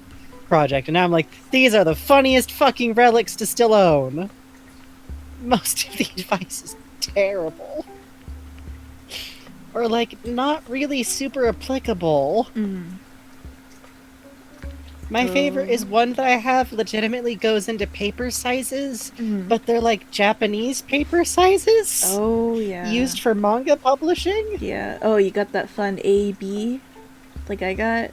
Yeah. Yeah. Remember, kids. Remember. Take this down to your local 7-Eleven got- and simply use the fun machine that every 7-Eleven Now- has. No, you're gonna want to use screen tones and G-pens. And also, every figure should be 9 heads tall. Not that there's anything wrong with a nice 9 heads tall figure, but they would do this on figures where it was like, Oh, how to draw Russell. like, Hang on. how to draw Russell. Let me. Okay. He's a good boy to draw, is the thing. He is. He's a very complicated boy to draw. Let me look up a photo of Russell to make sure I'm not fucking. He's got, like... He has a really good profile, but the problem is really good profiles are hard to draw. Yeah, he has realistic human proportions with a cartoony nose, which gets a little interesting, right? He's Laszlo in the files. But it's a really good look. There you go. Like, I kind of like that design principle for Half-Life characters that's taken in Alex, where, like, everyone looks pretty realistic, but not 100%. Yeah, exactly. Okay, so my shorthand for drawing Russell, I'm looking directly at a photo of him in this pose, so please bear that in mind. Okay, yeah, Russell's head. You have cheekbones. His eyes tend to be kind of, like, sleepy looking. But he does have kind of thick eyebrows. I have fucked up the eye. He's like got sleepy eyes, but a lot of very alert facial expressions. Yeah, exactly. It's a good balance. Got the nose. The nose has a little bump His in the mannerisms bridge. are some... Ooh, yeah, it does. His mannerisms are something that I always want to, like, go back and study more times. Hell, if you want to, fucking tell me and I'll boot it up. I know. It just feels like they did some good, like, I don't know. He's got character motion habits that I like. Yeah. It's probably the benefit of, like, work... They like, worked from reference footage in a way that I think worked really well. This is the Pokemon radio show theme from Gold and Silver. It is! I never did win that fucking raffle. No, me neither. I think the closest I got is 2 digits for Moo Moo Milk. Yeah, I think I might have gotten a Moo Moo Milk once. The one in Pokemon, I think it's Let's Go, even, like, you win something, like, every day. It's very cute. I think that's better. Yeah. Because the problem with the old ones is that they all assumed that you were gonna, like, go trade a bunch of Pokemon with your friends, and some of us lived in the fucking sticks. Yeah. Or only knew, like, 3 other kids that played Pokemon. Yeah, that's exactly all those games were like, you're definitely playing this in Tokyo, where every child alive is playing Pokemon, right?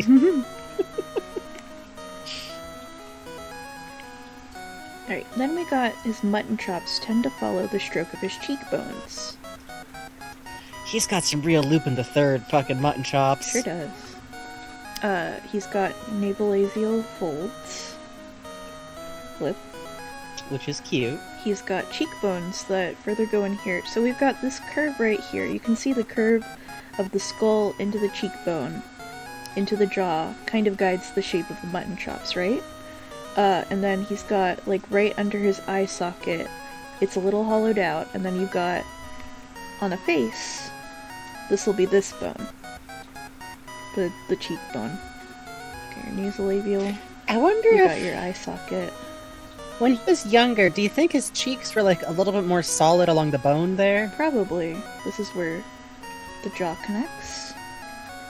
You got your standard teeth. Love to see a tooth. This will connect We like a standard teeth. behind the cheekbone. So yeah, okay, the guide in the mutton chops is informed by the jaw, the space between. Okay. So, The eyebrows follow the ridge of the sockets. Here. Nose. Of course, over the nasal cavity. Now this is an open skull, so it's not entirely accurate, but fucking whatever. So then, we get into kind of his flap hat. His my damn room's too damn cold hat. Yep. So, to draw any hat, you take a head, standard head, head, draw a circle on the head, line, line, up, draw a cylinder, flush it out, you got yourself a hat. So let's say... You got yourself a handsome head. This kind of hat that we're doing on Russell. Line here. This is where it connects. This is the cylinder shape. Because it's a thinner fabric hat, it'll cling more to the shape of his skull. We know that Russell is partially bald at least, so it's going to cling a little more to his skull shape. But you also have to, like, make room for, like, you know, how much fur is in the fabric. That's why him head cold. Yeah. Your ears here, your jaw usually starts right behind your ear. So the ear flap will cover the ear. Then go up, and with caps the dip dips down a little bit. And yes, this is indeed Psychonauts music, and it is in fact from my favorite level in the goddamn game.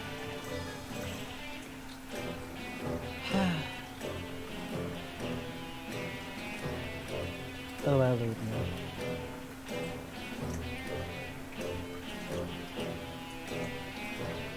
And yeah. So you follow the curve of a cap. You just gotta do it from the front. And then you got yourselves a Russell. You got yourself a Russell.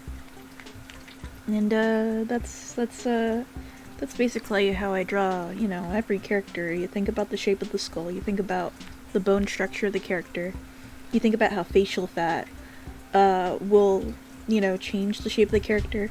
Like a Barney looks different, you know. I don't get too nitty-gritty into the, like, the facial structure, bone structure, etc. specifics, as you can tell from, like, how I draw noses, where I just do the fucking because it, you know, it gets the job done, and I like it.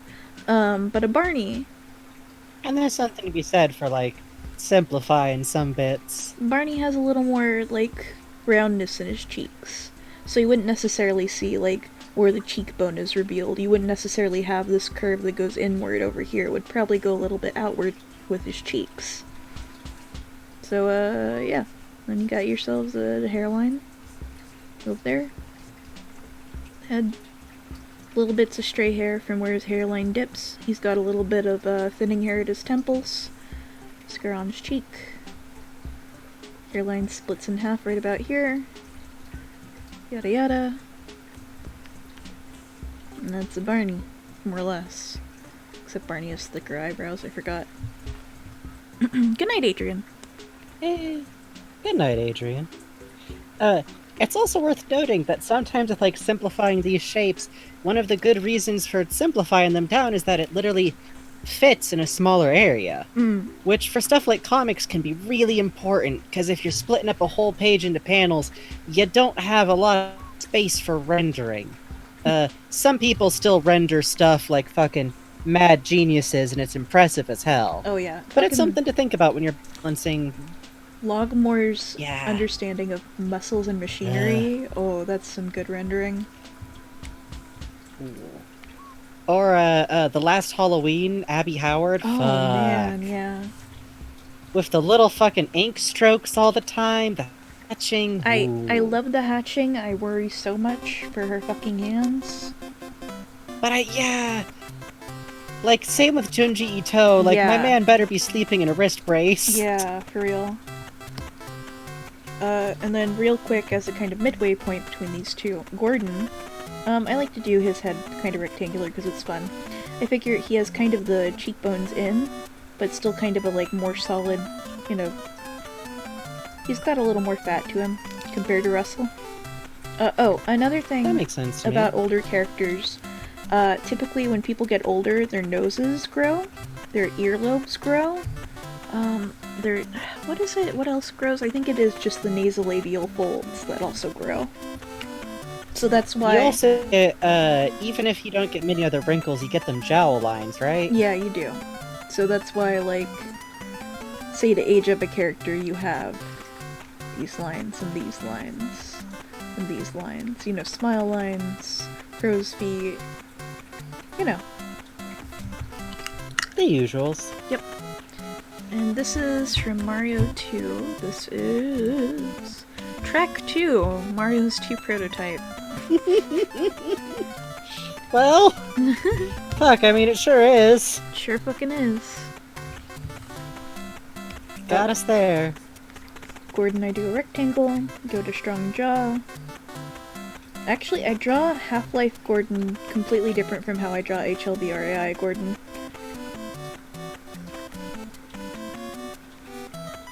Yeah, no, they're very different characters in how you render them. It's fun. I like to give him my bags because I know he works late. Yeah.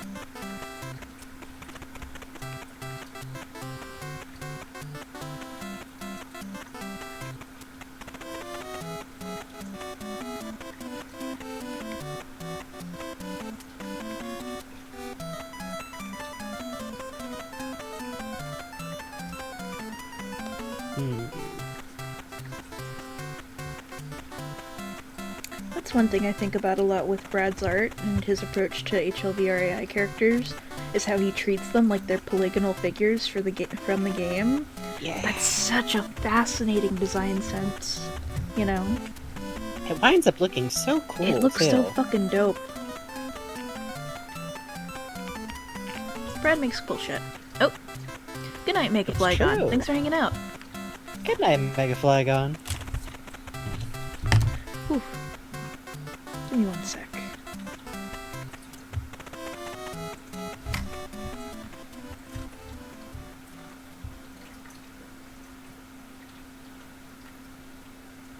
Okay. Hello! Again. Okay. Oh, thanks! I feel a little silly showing it off, because there's a lot of artists I look up to. Oh, don't. Okay. Your process is cool. Everyone's processes are an amalgam of those who came before them in an unbroken chain. Yes, that is I Play Computer. Brad did that. Brad's a fucking powerhouse. Yes! Fucking Christ. The snappiest shit.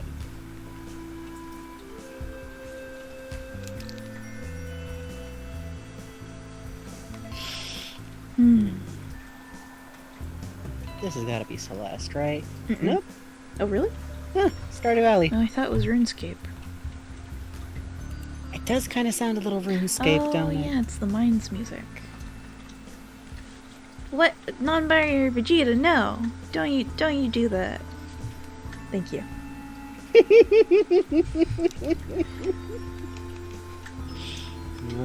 My line work is on meds. I'm worried.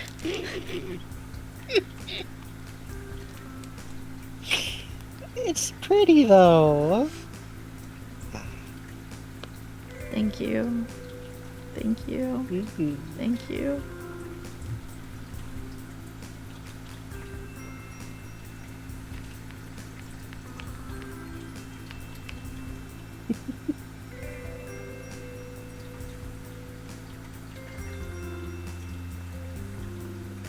Oh, that's cool, Cuz. We do like emotions around here. We like when the picture of the man has a face that says a thing, and the poses do things. You're all gonna kill them. You're gonna kill Bugs. This is why I'm mean. The meanness is better absorbed. Yeah.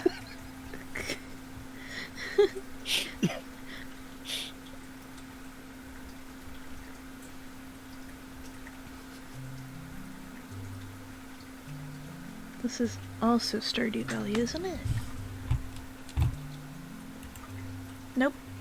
Oh, Cherry Blossom music, yeah. Fuck yeah. Oh, hell yeah. I'm a sucker for any game that allows there to be cherry blossoms. In part because I grew up in an area that has... I don't know why, I think it's just a thing that happened when the area was, like, settled. Where a lot of people planted a lot of plum trees. So we actually had, like, seasonal plum blossoms. Like, not to the huge degree of, like, big towering trees or anything. But it's always something that kind of gives me, like, that same little spring nostalgia.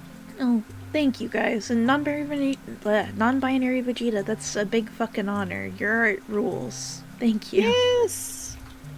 Sincerely. Sarah Every Murphy, time that someone, is a like, good says... goal. Sarah Murphy, I think that's a good goal. I feel that intensely. Everyone stop being nice to me immediately, please. Okay? Start talking about Barney's tits, okay? We mean chest, Listen, respectfully. I just know... The problem is it's just funny to say tits. But only to male characters. No, I won't. No. Talk about Barney. Alright. So, we've actually been kind of trying to figure out what we're gonna do next after Deltarune. I'm gonna pull the emergency Thank fucking you. lever that is queuing people in about future plans. I'm not giving anything away, but y'all should know that we've kind of figured out an order of games that we think would be fun to do to kind of lead into each next one. So to distract you all, my clue is that the game is gonna make sense to play before we get to Undertale. Because it's not Undertale yet. There's your homework. What could this mysterious game be? We definitely be didn't fair, I don't accidentally think say it people- on stream today. Why would you call attention to this? Why would you call attention to it? You're my good friend, Frankie, and I cherish our interactions. Look at the chat. Each Look and at the every chat. Do you day. think they are taking notes? Each and every day. I'm gonna put you in the mute queue. Somehow. No! I don't know how. No!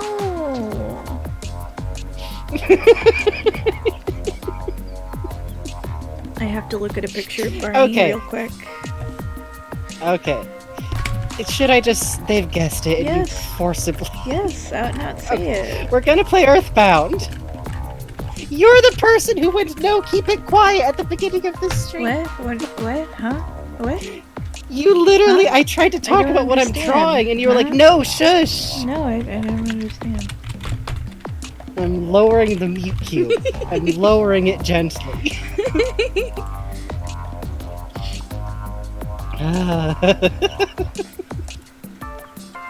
But yeah, basically it's a game that we both love a lot, and actually is interesting to lead into fucking Undertale, because if you know, like, almost anything about, like, our main man's influences, fucking Megalovania started as a song for an Earthbound fan game. Mm-hmm. That he made. Right? The Halloween Earthbound fan hack. That he made! Which then became a Vriska song, which then became the Sand song, which is a powerful fucking genealogy, in my opinion. Yep.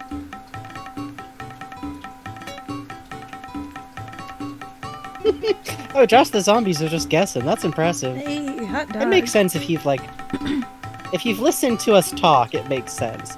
Yeah, Toby loved the Earthbound, and also so do we. Like, I literally own a book about the translation of Earthbound. It's a But good book, by the way. we will be playing Moon at some point, though. We will be playing Moon, but basically we've decided that there's just a rotating slot that belongs to thoughtful RPG-ish games Mm-hmm. of a particular stripe, Mm-hmm. and we're big nerds. And also, honestly, I think playing Earthbound and then maybe another game, and then Undertale is just something I would have done anyways. Eventually. Yeah. Oh. Hey, thanks for the follow, Cursed VHS tape! Oh no. Hmm. No. Well, I mean, Might as well watch it. We got a free cursed VHS tape. We could This put it in sounds real cool. quick. I will get my whole family around the TV to watch. Wow, there's some chick at a well. I think Nice. that's a good plan. Side note, the original The Ring is still a very good movie, but its subtitles being done by British people does it no favors, because they translated yokai as goblins. Mummy, I think there's a ghost in here, Mummy. Under ocean spray, goblins take you away does not Oh, does God. not punch right. My Oh, and favorite... Lesbian Greed, if you're a Dragon Quest fan, Hmm. fair plan. I might stay tuned, Lesbian Greed. So, for a while. It'll be a while. Earthbound's very long. Tuesday. Sorry, go ahead. What was your... I think you were gonna say what your favorite part of the British subs was? Oh, my favorite part, for Pompoko, the one that we watched was official subs. Oh, yeah! The one I watched translated every single instance of yokai as there are goblins. Are goblins real? I think this mountain is full of goblins. I don't know. Mine translated them as goblins because I got my copy off of iTunes, Yeah. which for some reason has the English subs Japanese audio version hidden in the little features. That's fun. Weird. But I don't remember. Oh, It wasn't goblins every time, but it was something weird. real quick. The baker guy from Yes? Kiki's Delivery Service is voiced by the guy who does Zenigata and Lupin. Now you know. He sure is. Even though his lines He are literally sure is. like, once. No, yeah, but it's also him. Yeah. And he goes, whoa! Once. Yeah. Which, let me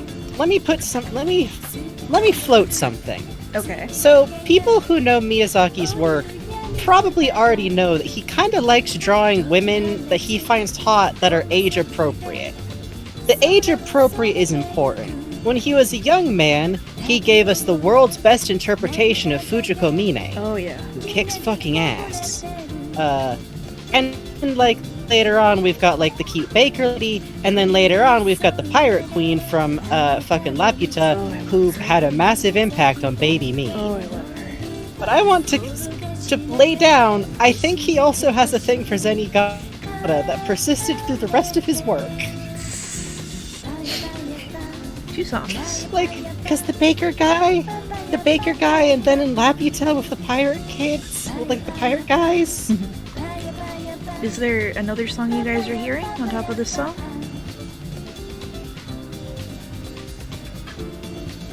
What, the Katamari? Yeah.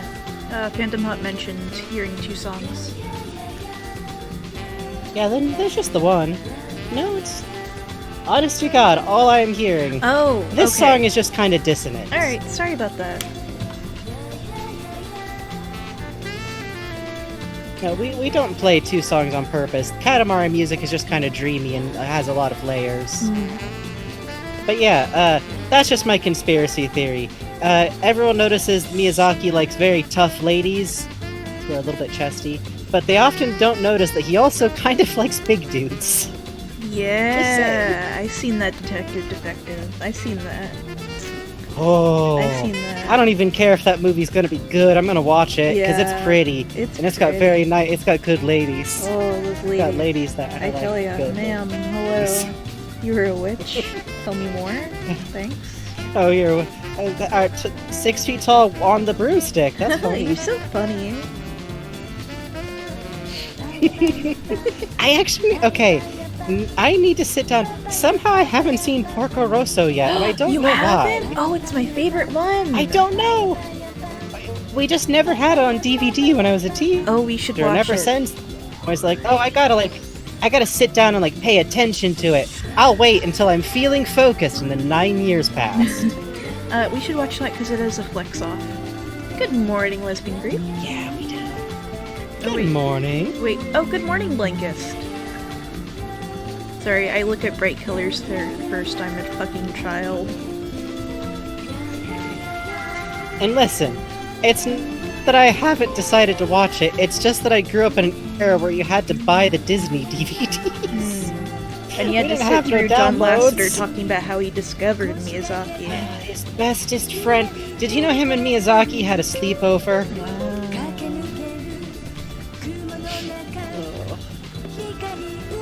And he discovered anime. I told you all that I once thought that I saw John Lasseter's car and was all set to whip a water bottle at it, right? Porco Rosso is a Sadly, short king. You're it right, wasn't. Squid. Short King, we do admire it. But yeah, Frankie, you're... Oh, Miyazaki's Howl. We should... If we're not doing anything tomorrow, do you want to watch it? In our Hell yeah. in our normal late night... Oh! That reminds me. Hang on. I have to find the exact moment this happened. Hang on. This is going to be a little bit... Go for it. Quantum... Okay. You're taken down. Oh yeah, Laputa. Saunders. I feel like Laputa is almost like undervalued, but it's kind of one of my favorites because you know what Laputa always feels like to me? Like, I think our boy snuck in another Lupin flick. Kind of. That sounds weird to say, but like, it's a little bit. It's a little bit. Except instead of a heist, it's just cute. It's like the movie that Lupin interrupt usually, but instead it's just allowed to happen. 37, so it would be about 37 plus 8, 45. Okay. Oh! Cat Returns. My favorite. Not necessarily my favorite Ghibli movie ever, but it's like the Ghibli movie that's very important to me and not super well known already, if that makes sense. Mm-hmm. Everyone has one Miyazaki movie that's just like, that's the one that you'll put on to like comfort yourself at random. Hey, That one's mine. real quick. Scorby Mhm. Watchers in the chat. Me and Frankie were watching a video game last night. From Super Great Friend Stream. And we found a very familiar him. sound effect. Here we go. Gameplay. It's VR. We're in the simulator. We gotta shoot the bugs. Hang on. I think that sound is the bugs. T17.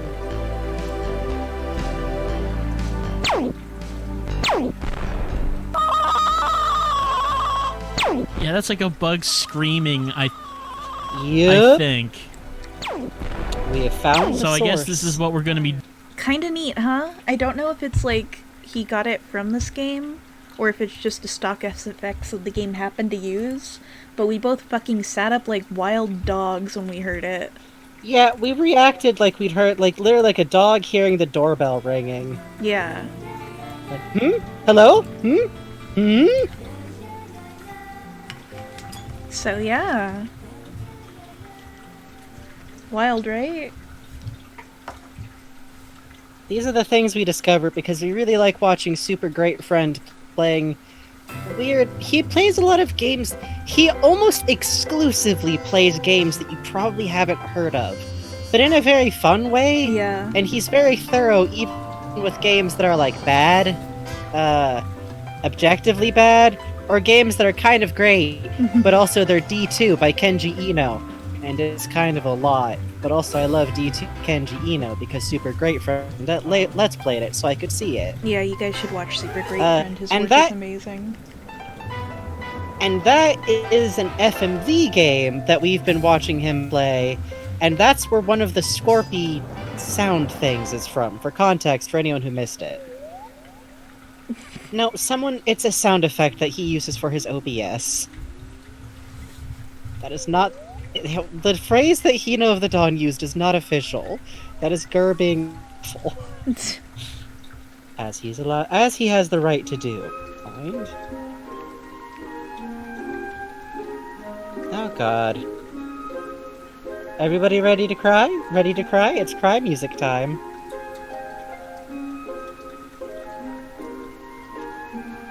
frickin' leitmotifs.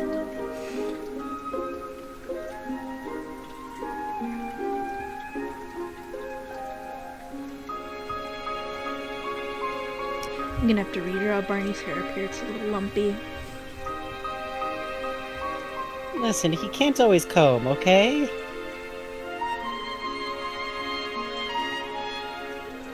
But his hair's like under a helmet all day.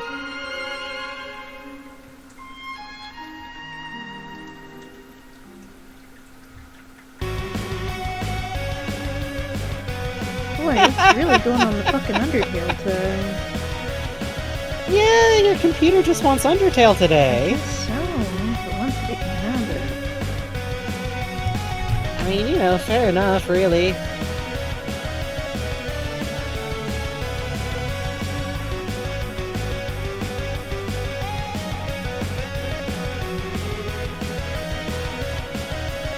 Theme of Barney and Gordon reuniting, fuck. God. I'm trying to... I like shaggy hair Barney, but I'm trying to work it in.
God, it just cracks me up that we've decided to do Undertale before, Earthbound before Undertale, because I think objectively speaking, Earthbound has so many more incidental NPCs to read.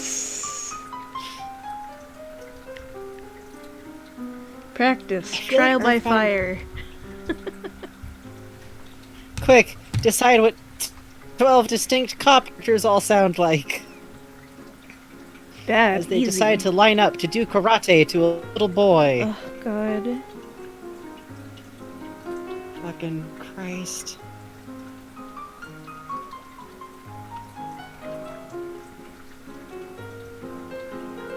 That and fucking Pom Poko really remind me, like, oh yeah, a lot of the middle-aged to older great artists in Japan were definitely all punk, awesome, leftist school protesters when they were younger.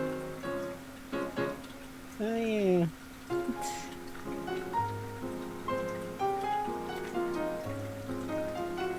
Sorry, give me one sec. I'm resting my hand for a little bit. No, do that. Your hand is important. You need those for a lot of stuff. Do I? Are we sure? I mean, most of the stuff you're doing right now.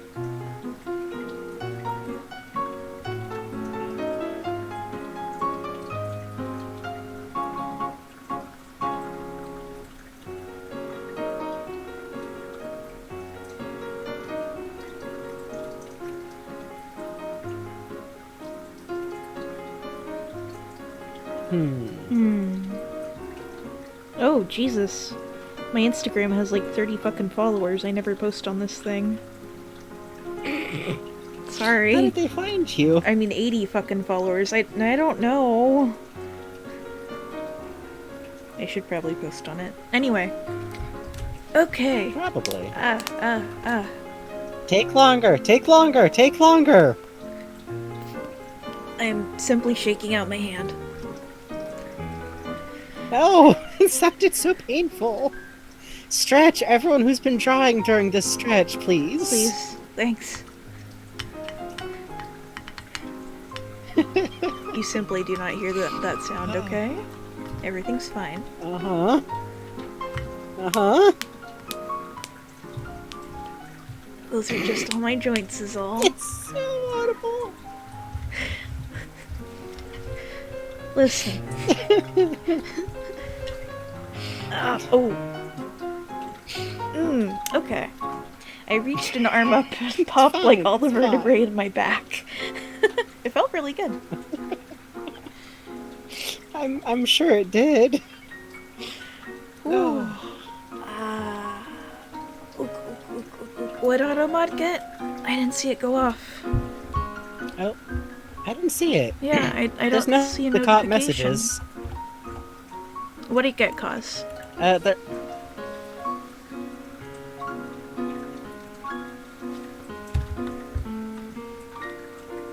There's nothing in there.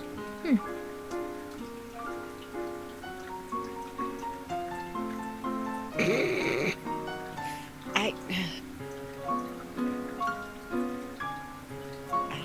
Let me see. No, those are usual.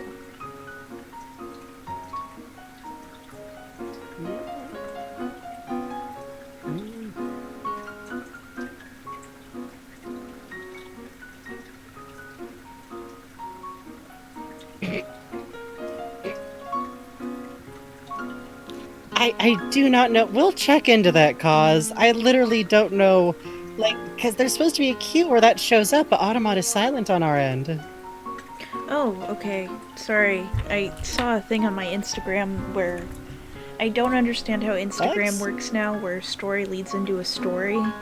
And I was staring at it like my Instagram is basically me following like friends, and then one time Scorpy posted his like visual thing. I was like, I will look at that, and then I didn't. But so I'm like staring at it like, why does this picture of trees go into someone apologizing? What happened? Oh, stories auto happen now. See, I thought you were over here with me trying to find this Automod thing.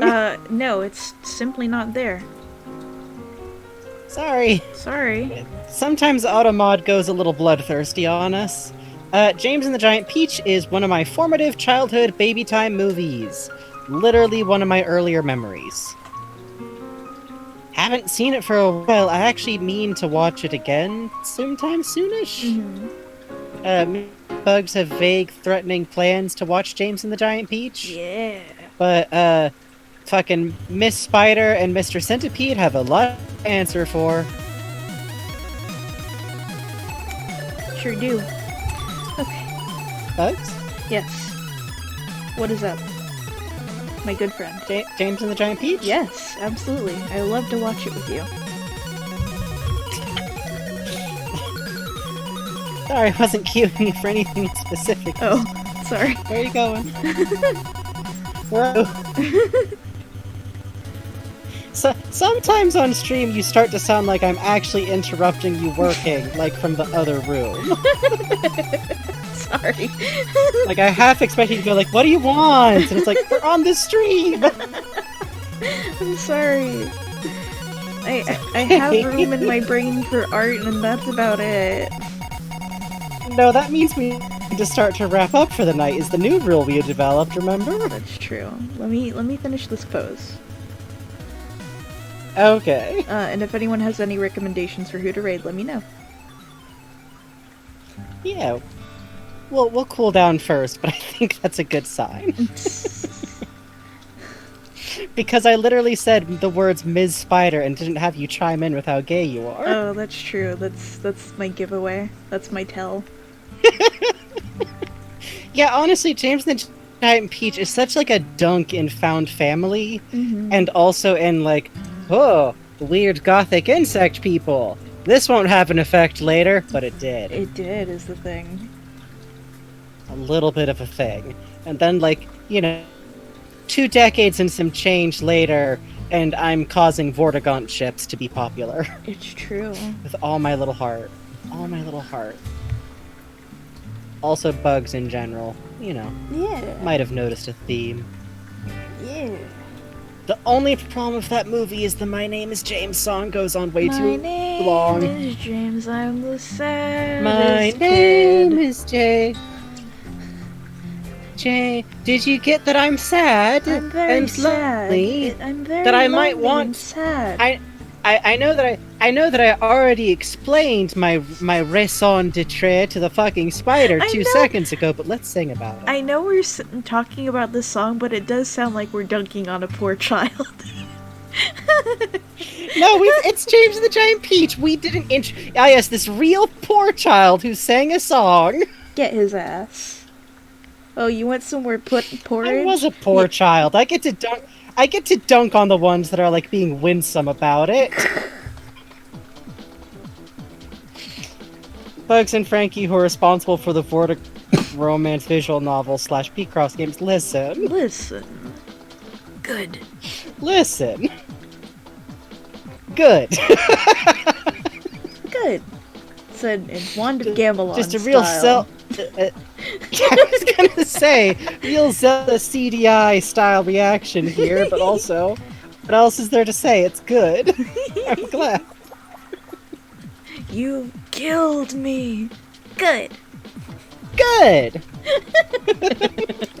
God, y'all better have seen that speed run, because it was a Holy thing of shit, beauty. that was fucking It was the awesome. best speed run ever.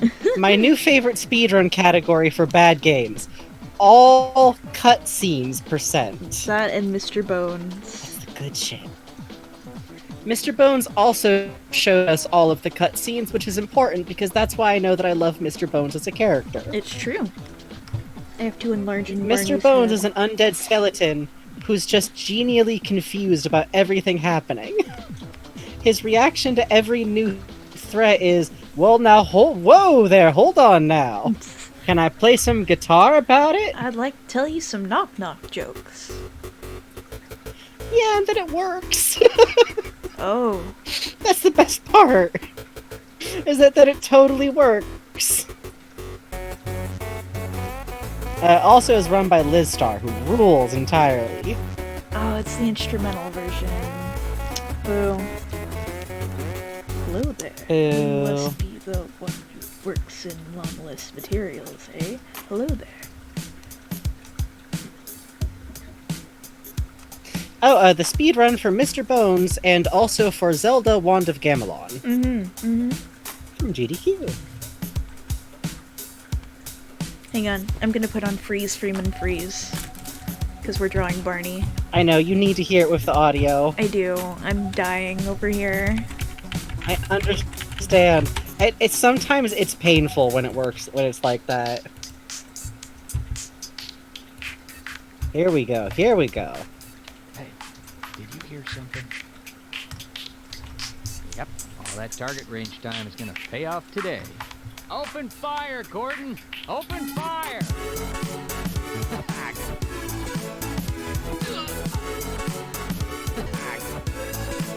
Bring it on!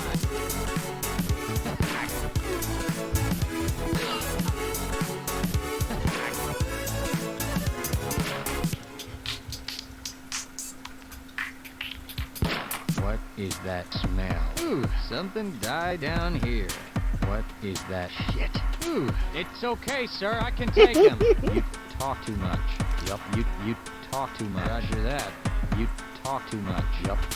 You talk too much. Roger. Hello, sir. Hey, Gordon. Hey, Mr. Freeman. Yup. Hello. Hello. Let's run like hell. Yup. Hey, Gordon. Hello, sir. Hey, Mr. Freeman. Yup. Hello. Hey, Gordon. I smell an ambush. End to the line for you. End to the line with friends like you. End to the line for you. End to the line. Man, am I glad to see you. Man. Come on, Gordon. Stand back. Don't make me do this. Real fucking My Little Pony dance type beat. Yeah. But I kinda like... The problem is the Discord song always still rules is the problem. Yeah. So, same principle holds, really. Bring it on. You're gonna wish you hadn't done that.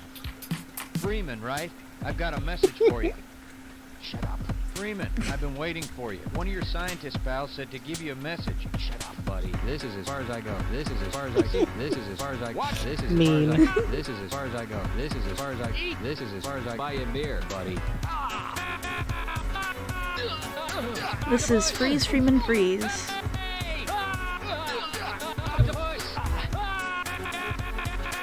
one of the joys of getting into the fandom for something that's this old, but also like became popular when the internet was around, is that you get some real fucking gems, honestly. Yeah. Mind you, also get stuff like Freeman's Mind, but then incredibly clever and cool people cannibalize it for parts. Yes.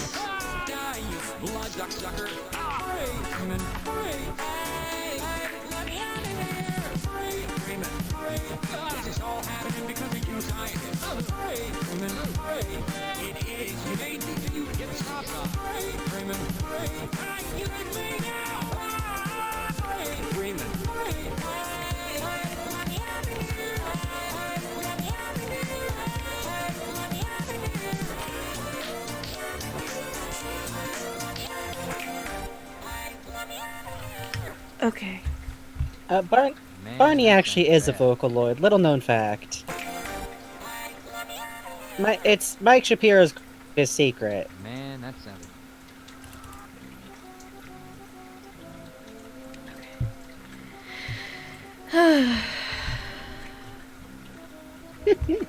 I do like a song. I do like a song occasionally. It's You good really to have do a just song. restart an applicant theme every time. It's at the top of the list. What do you want from me? You can Today- just hit the skip button. Today, while I was troubleshooting No, chat, I'll keep it on. Today, while I was troubleshooting Uh-huh. chat, I was fiddling with the mic, and when I'm working, actually what I do is I throw on one song and I listen to it on loop for about 3 hours.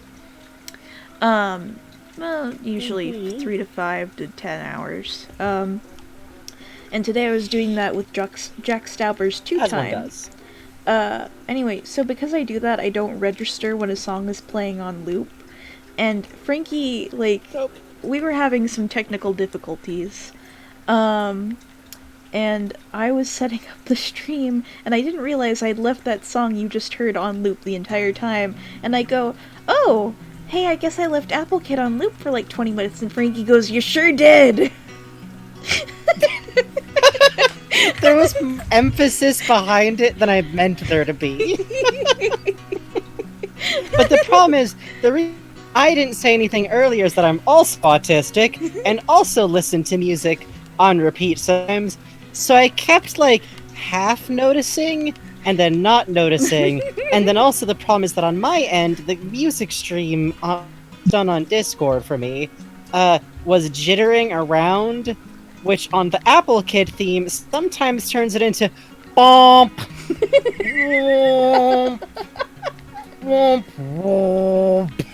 It turns into the worst kind of clown music. And like I'm already in the middle of like trying to make my connection work for the stream, so I'm not gonna be like, hey Bugs. Bugs, turn off your fucking clown music. Well, it's mostly only clown music because it's glitching on my end. But Discord, like, if Discord can't keep up with like what's happening, for some reason it stretches the sound out instead of just skipping entirely. Yeah, and it's It's not good. interesting. No, see, I just listened to Cool Shop, Rules Cards Shop theme Oh yeah. on loop for like the 10-hour mix because Shut Up is No, why. that song fucking rules. It's a dope ass song, dude. No, it really does. It's also, but it's just very, very funny. It's like, yeah, I know this one very well for reasons. Which also made it very funny when it played during the Cyber Kids fucking stream. Oh yeah. Did you catch that thing he said about getting interviews for that? I'm very excited. Yes, because one of the kids like on Twitter found like the stream Yeah. and was like very excited about it. God. Oh God, what layer did I draw on? Is it you? Are you it? No, how can you be it? Must be you. Ooh. No.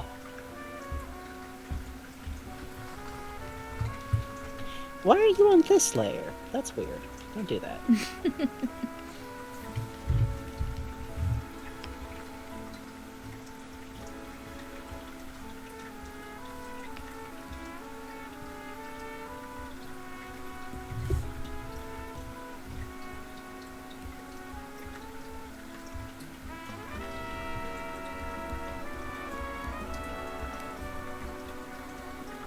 Barney could be saying fucking anything, but Gordon is like big, large. Gordon just came out of deep freeze and is just like processing with like 101% CPU usage. Yeah, he is. Oh, good news. Oh no, New. I'm sorry. I'm sorry. Yeah, that happens to me sometimes. Also, recently my brain just decided that every time I think of the video Ina Extinction Party, maybe I should go watch Ina Extinction Party again. Oh yeah. This is ending with me memorizing that video entirely. There's no other way for this to end. Oh no no no no no no no no no no no. No.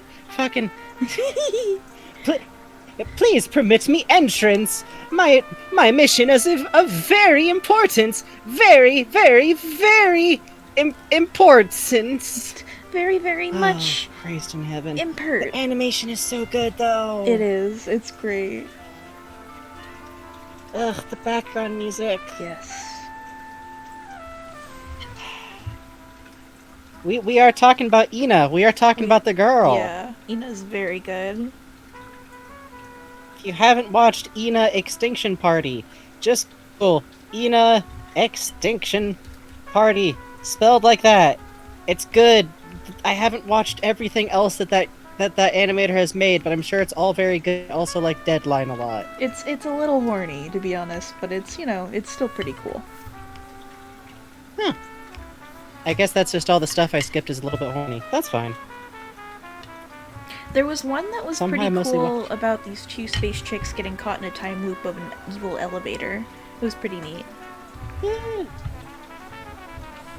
I think I treat his work the same way I do music, where sometimes I just listen to like one song off of an album and I'm like, no, I'm good. I'm just gonna listen to this on repeat for like 5 years. Yeah, I feel that. I'll get around to the... Yippel Nene, I only found out about, Joel G's work via Extinction Party. Yep. Though, oh, Frankie, have you seen the auction one? The other Ina short, at the auction. Oh, yeah, of course, at the auction. I watched both of those. It's just Extinction Party is the one that has the perfect combination of sounds. I don't know how to explain it. That one really hits Sometimes the CDI it just be like feeling. So good. Yeah. It feels like if I watch it enough, I'll figure out what fucking, like, hidden memory I've unlocked. I also like his short that is called Deadline. It is shorter, and it is kind of a standalone thing, and it's very good, but it's also very funny because the comments are full of people trying to figure out what it's a metaphor for, and it's like the most straightforwardly literal horror piece that I've ever seen. There's a lot of like, it's a metaphor for mental health. No, it's not. Everything that happens in it literally happens, and we see the aftermath. Oh. Hello? What is this, Newt? Hello? Newt! Newt, my goodness! Oh. Let me see. Why is Disneyland trending? Oh wait, I shouldn't just look at Twitter on- I'm sorry. Bugs! This is why I'm saying we gotta go to bed soon! Yeah, I think we should wrap up. That's probably a good sign. Let me knock us over to fan art. And also, this is... Naming them Froggy is so inspired. I love that so much. It really is. Thank you so much. I love it. Great stuff, Newt. Thank you. Thank you, Newt. Does anyone know anywhere we should be rating after I look at fan art? Yeah, let us know ahead of time if you got anything. Kapow. Yay, appear. Okay.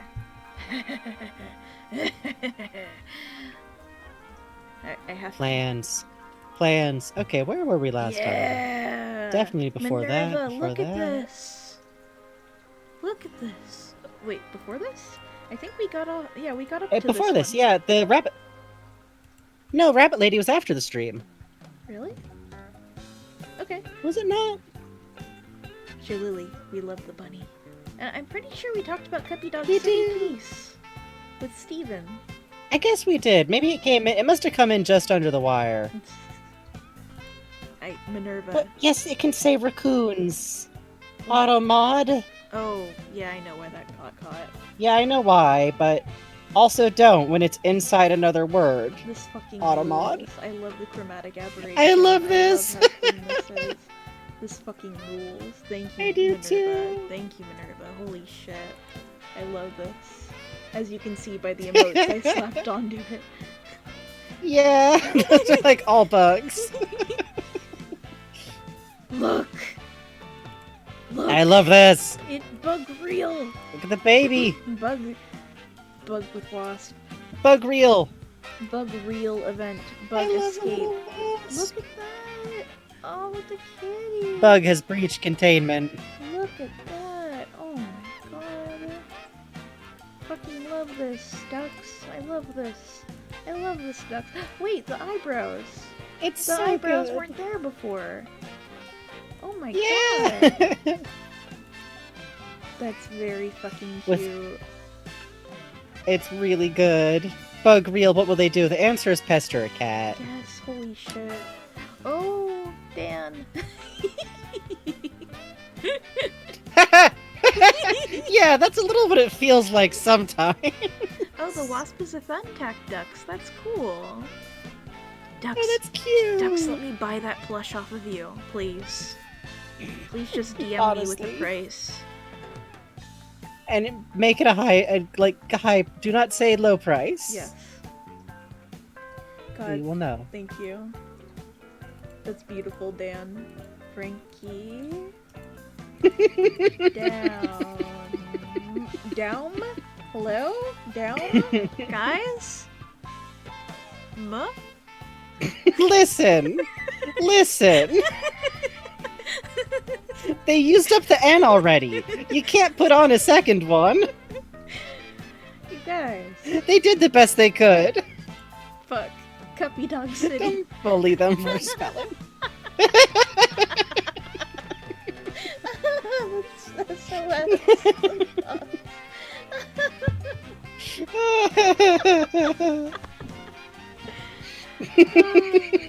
The facial expression really kills me, honestly. Just, eh?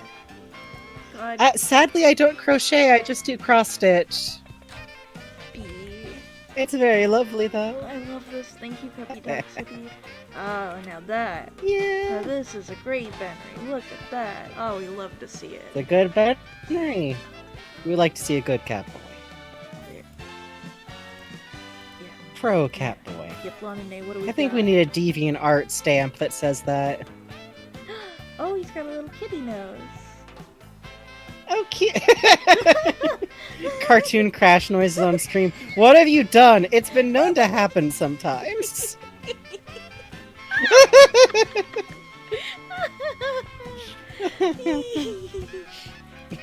I'm scrolling down a little bit.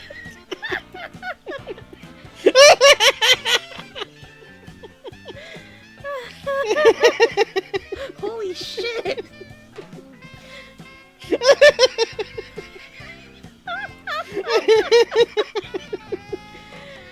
Oh my god. Thank you. That's very good. That's very fucking good. Thank you.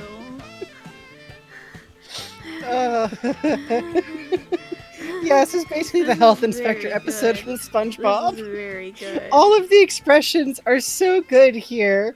I'm just fucking crying. I think my favorite is definitely the fucking we have to hide the body. Oh Christ. Fucking Higurashi Okay, I'm when they good. try ass expression. I love it. Yeah, I think that's what gets me about it. Thank you. This is this fucking beautiful masterwork. Thank you, Oh. Le Blondinet. Thank you so much. Oh, it is crying. Oh I'm glad Sorry. to see that gimmick. no! I'll count that under performance art. Cubby Dog City. Oh god. Yeah, that feels correct. That's very Who's good. fucking Catboy? Cornamo is that? Who? Wow. That's very specific. Yeah, the meat. The meat. The Oh, meat. we, The we love meat. the big The man. meat. We got the We meat. like the large man. Yeah. Thank you again, Newt. Oh, Psychonauts. Oh, look at that, with levitation. Oh, yay! Oh, the little bug that kills Oh, that's so me. cute. Oh, look at that. That's great. Oh, Oh, me with Crystal and Clem. oh, the Oh, little hearts. That's adorable. yeah. And then look. That is how I feel about Crystal and Clem. We're getting you some self-confidence. That's true. That's true. My poor fucking sad children. That's Ugh. wonderful. I give a pug and a yes and a heart and hands clapping and a spinny dog and a petting Carl bot. Whoa, that's cool. Whoa! Holy Oh, I like this version of the chat. Oh wow.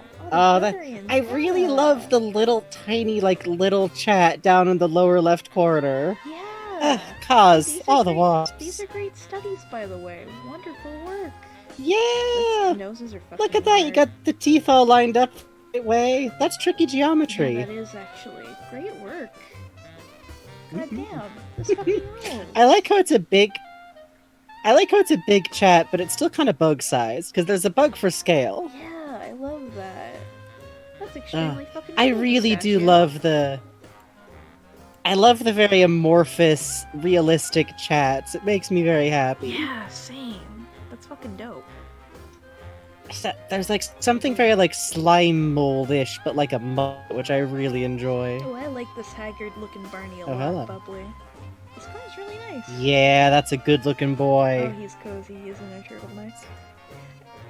This is good. Oh, we like to see that. Yeah, pick him up. Oh, look at that blep. That's very cute. Scoop them up. Oh. Really? Oh, I love how you do the hair. It's very cute. That Yeah, reminds me a lot of it's Metal really Gear Gordon. cute. I dig that.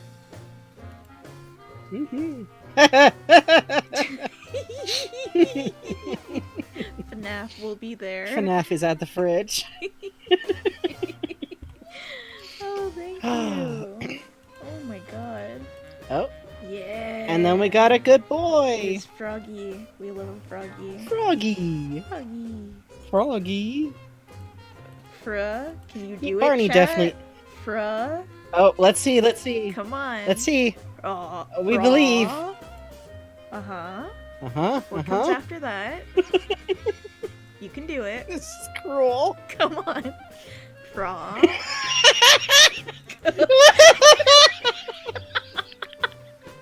Uh-huh. Alright. I mean... no! Frog, no. Uh-huh. Alright, Yeah? alright. Okay, okay. Good stuff. Getting freeform with it. Wonderful. You made them nervous. Oh, there's the G. Yeah. Yeah. You made them key smash. Okay. Yes, you did it. Congratulations. We're very proud.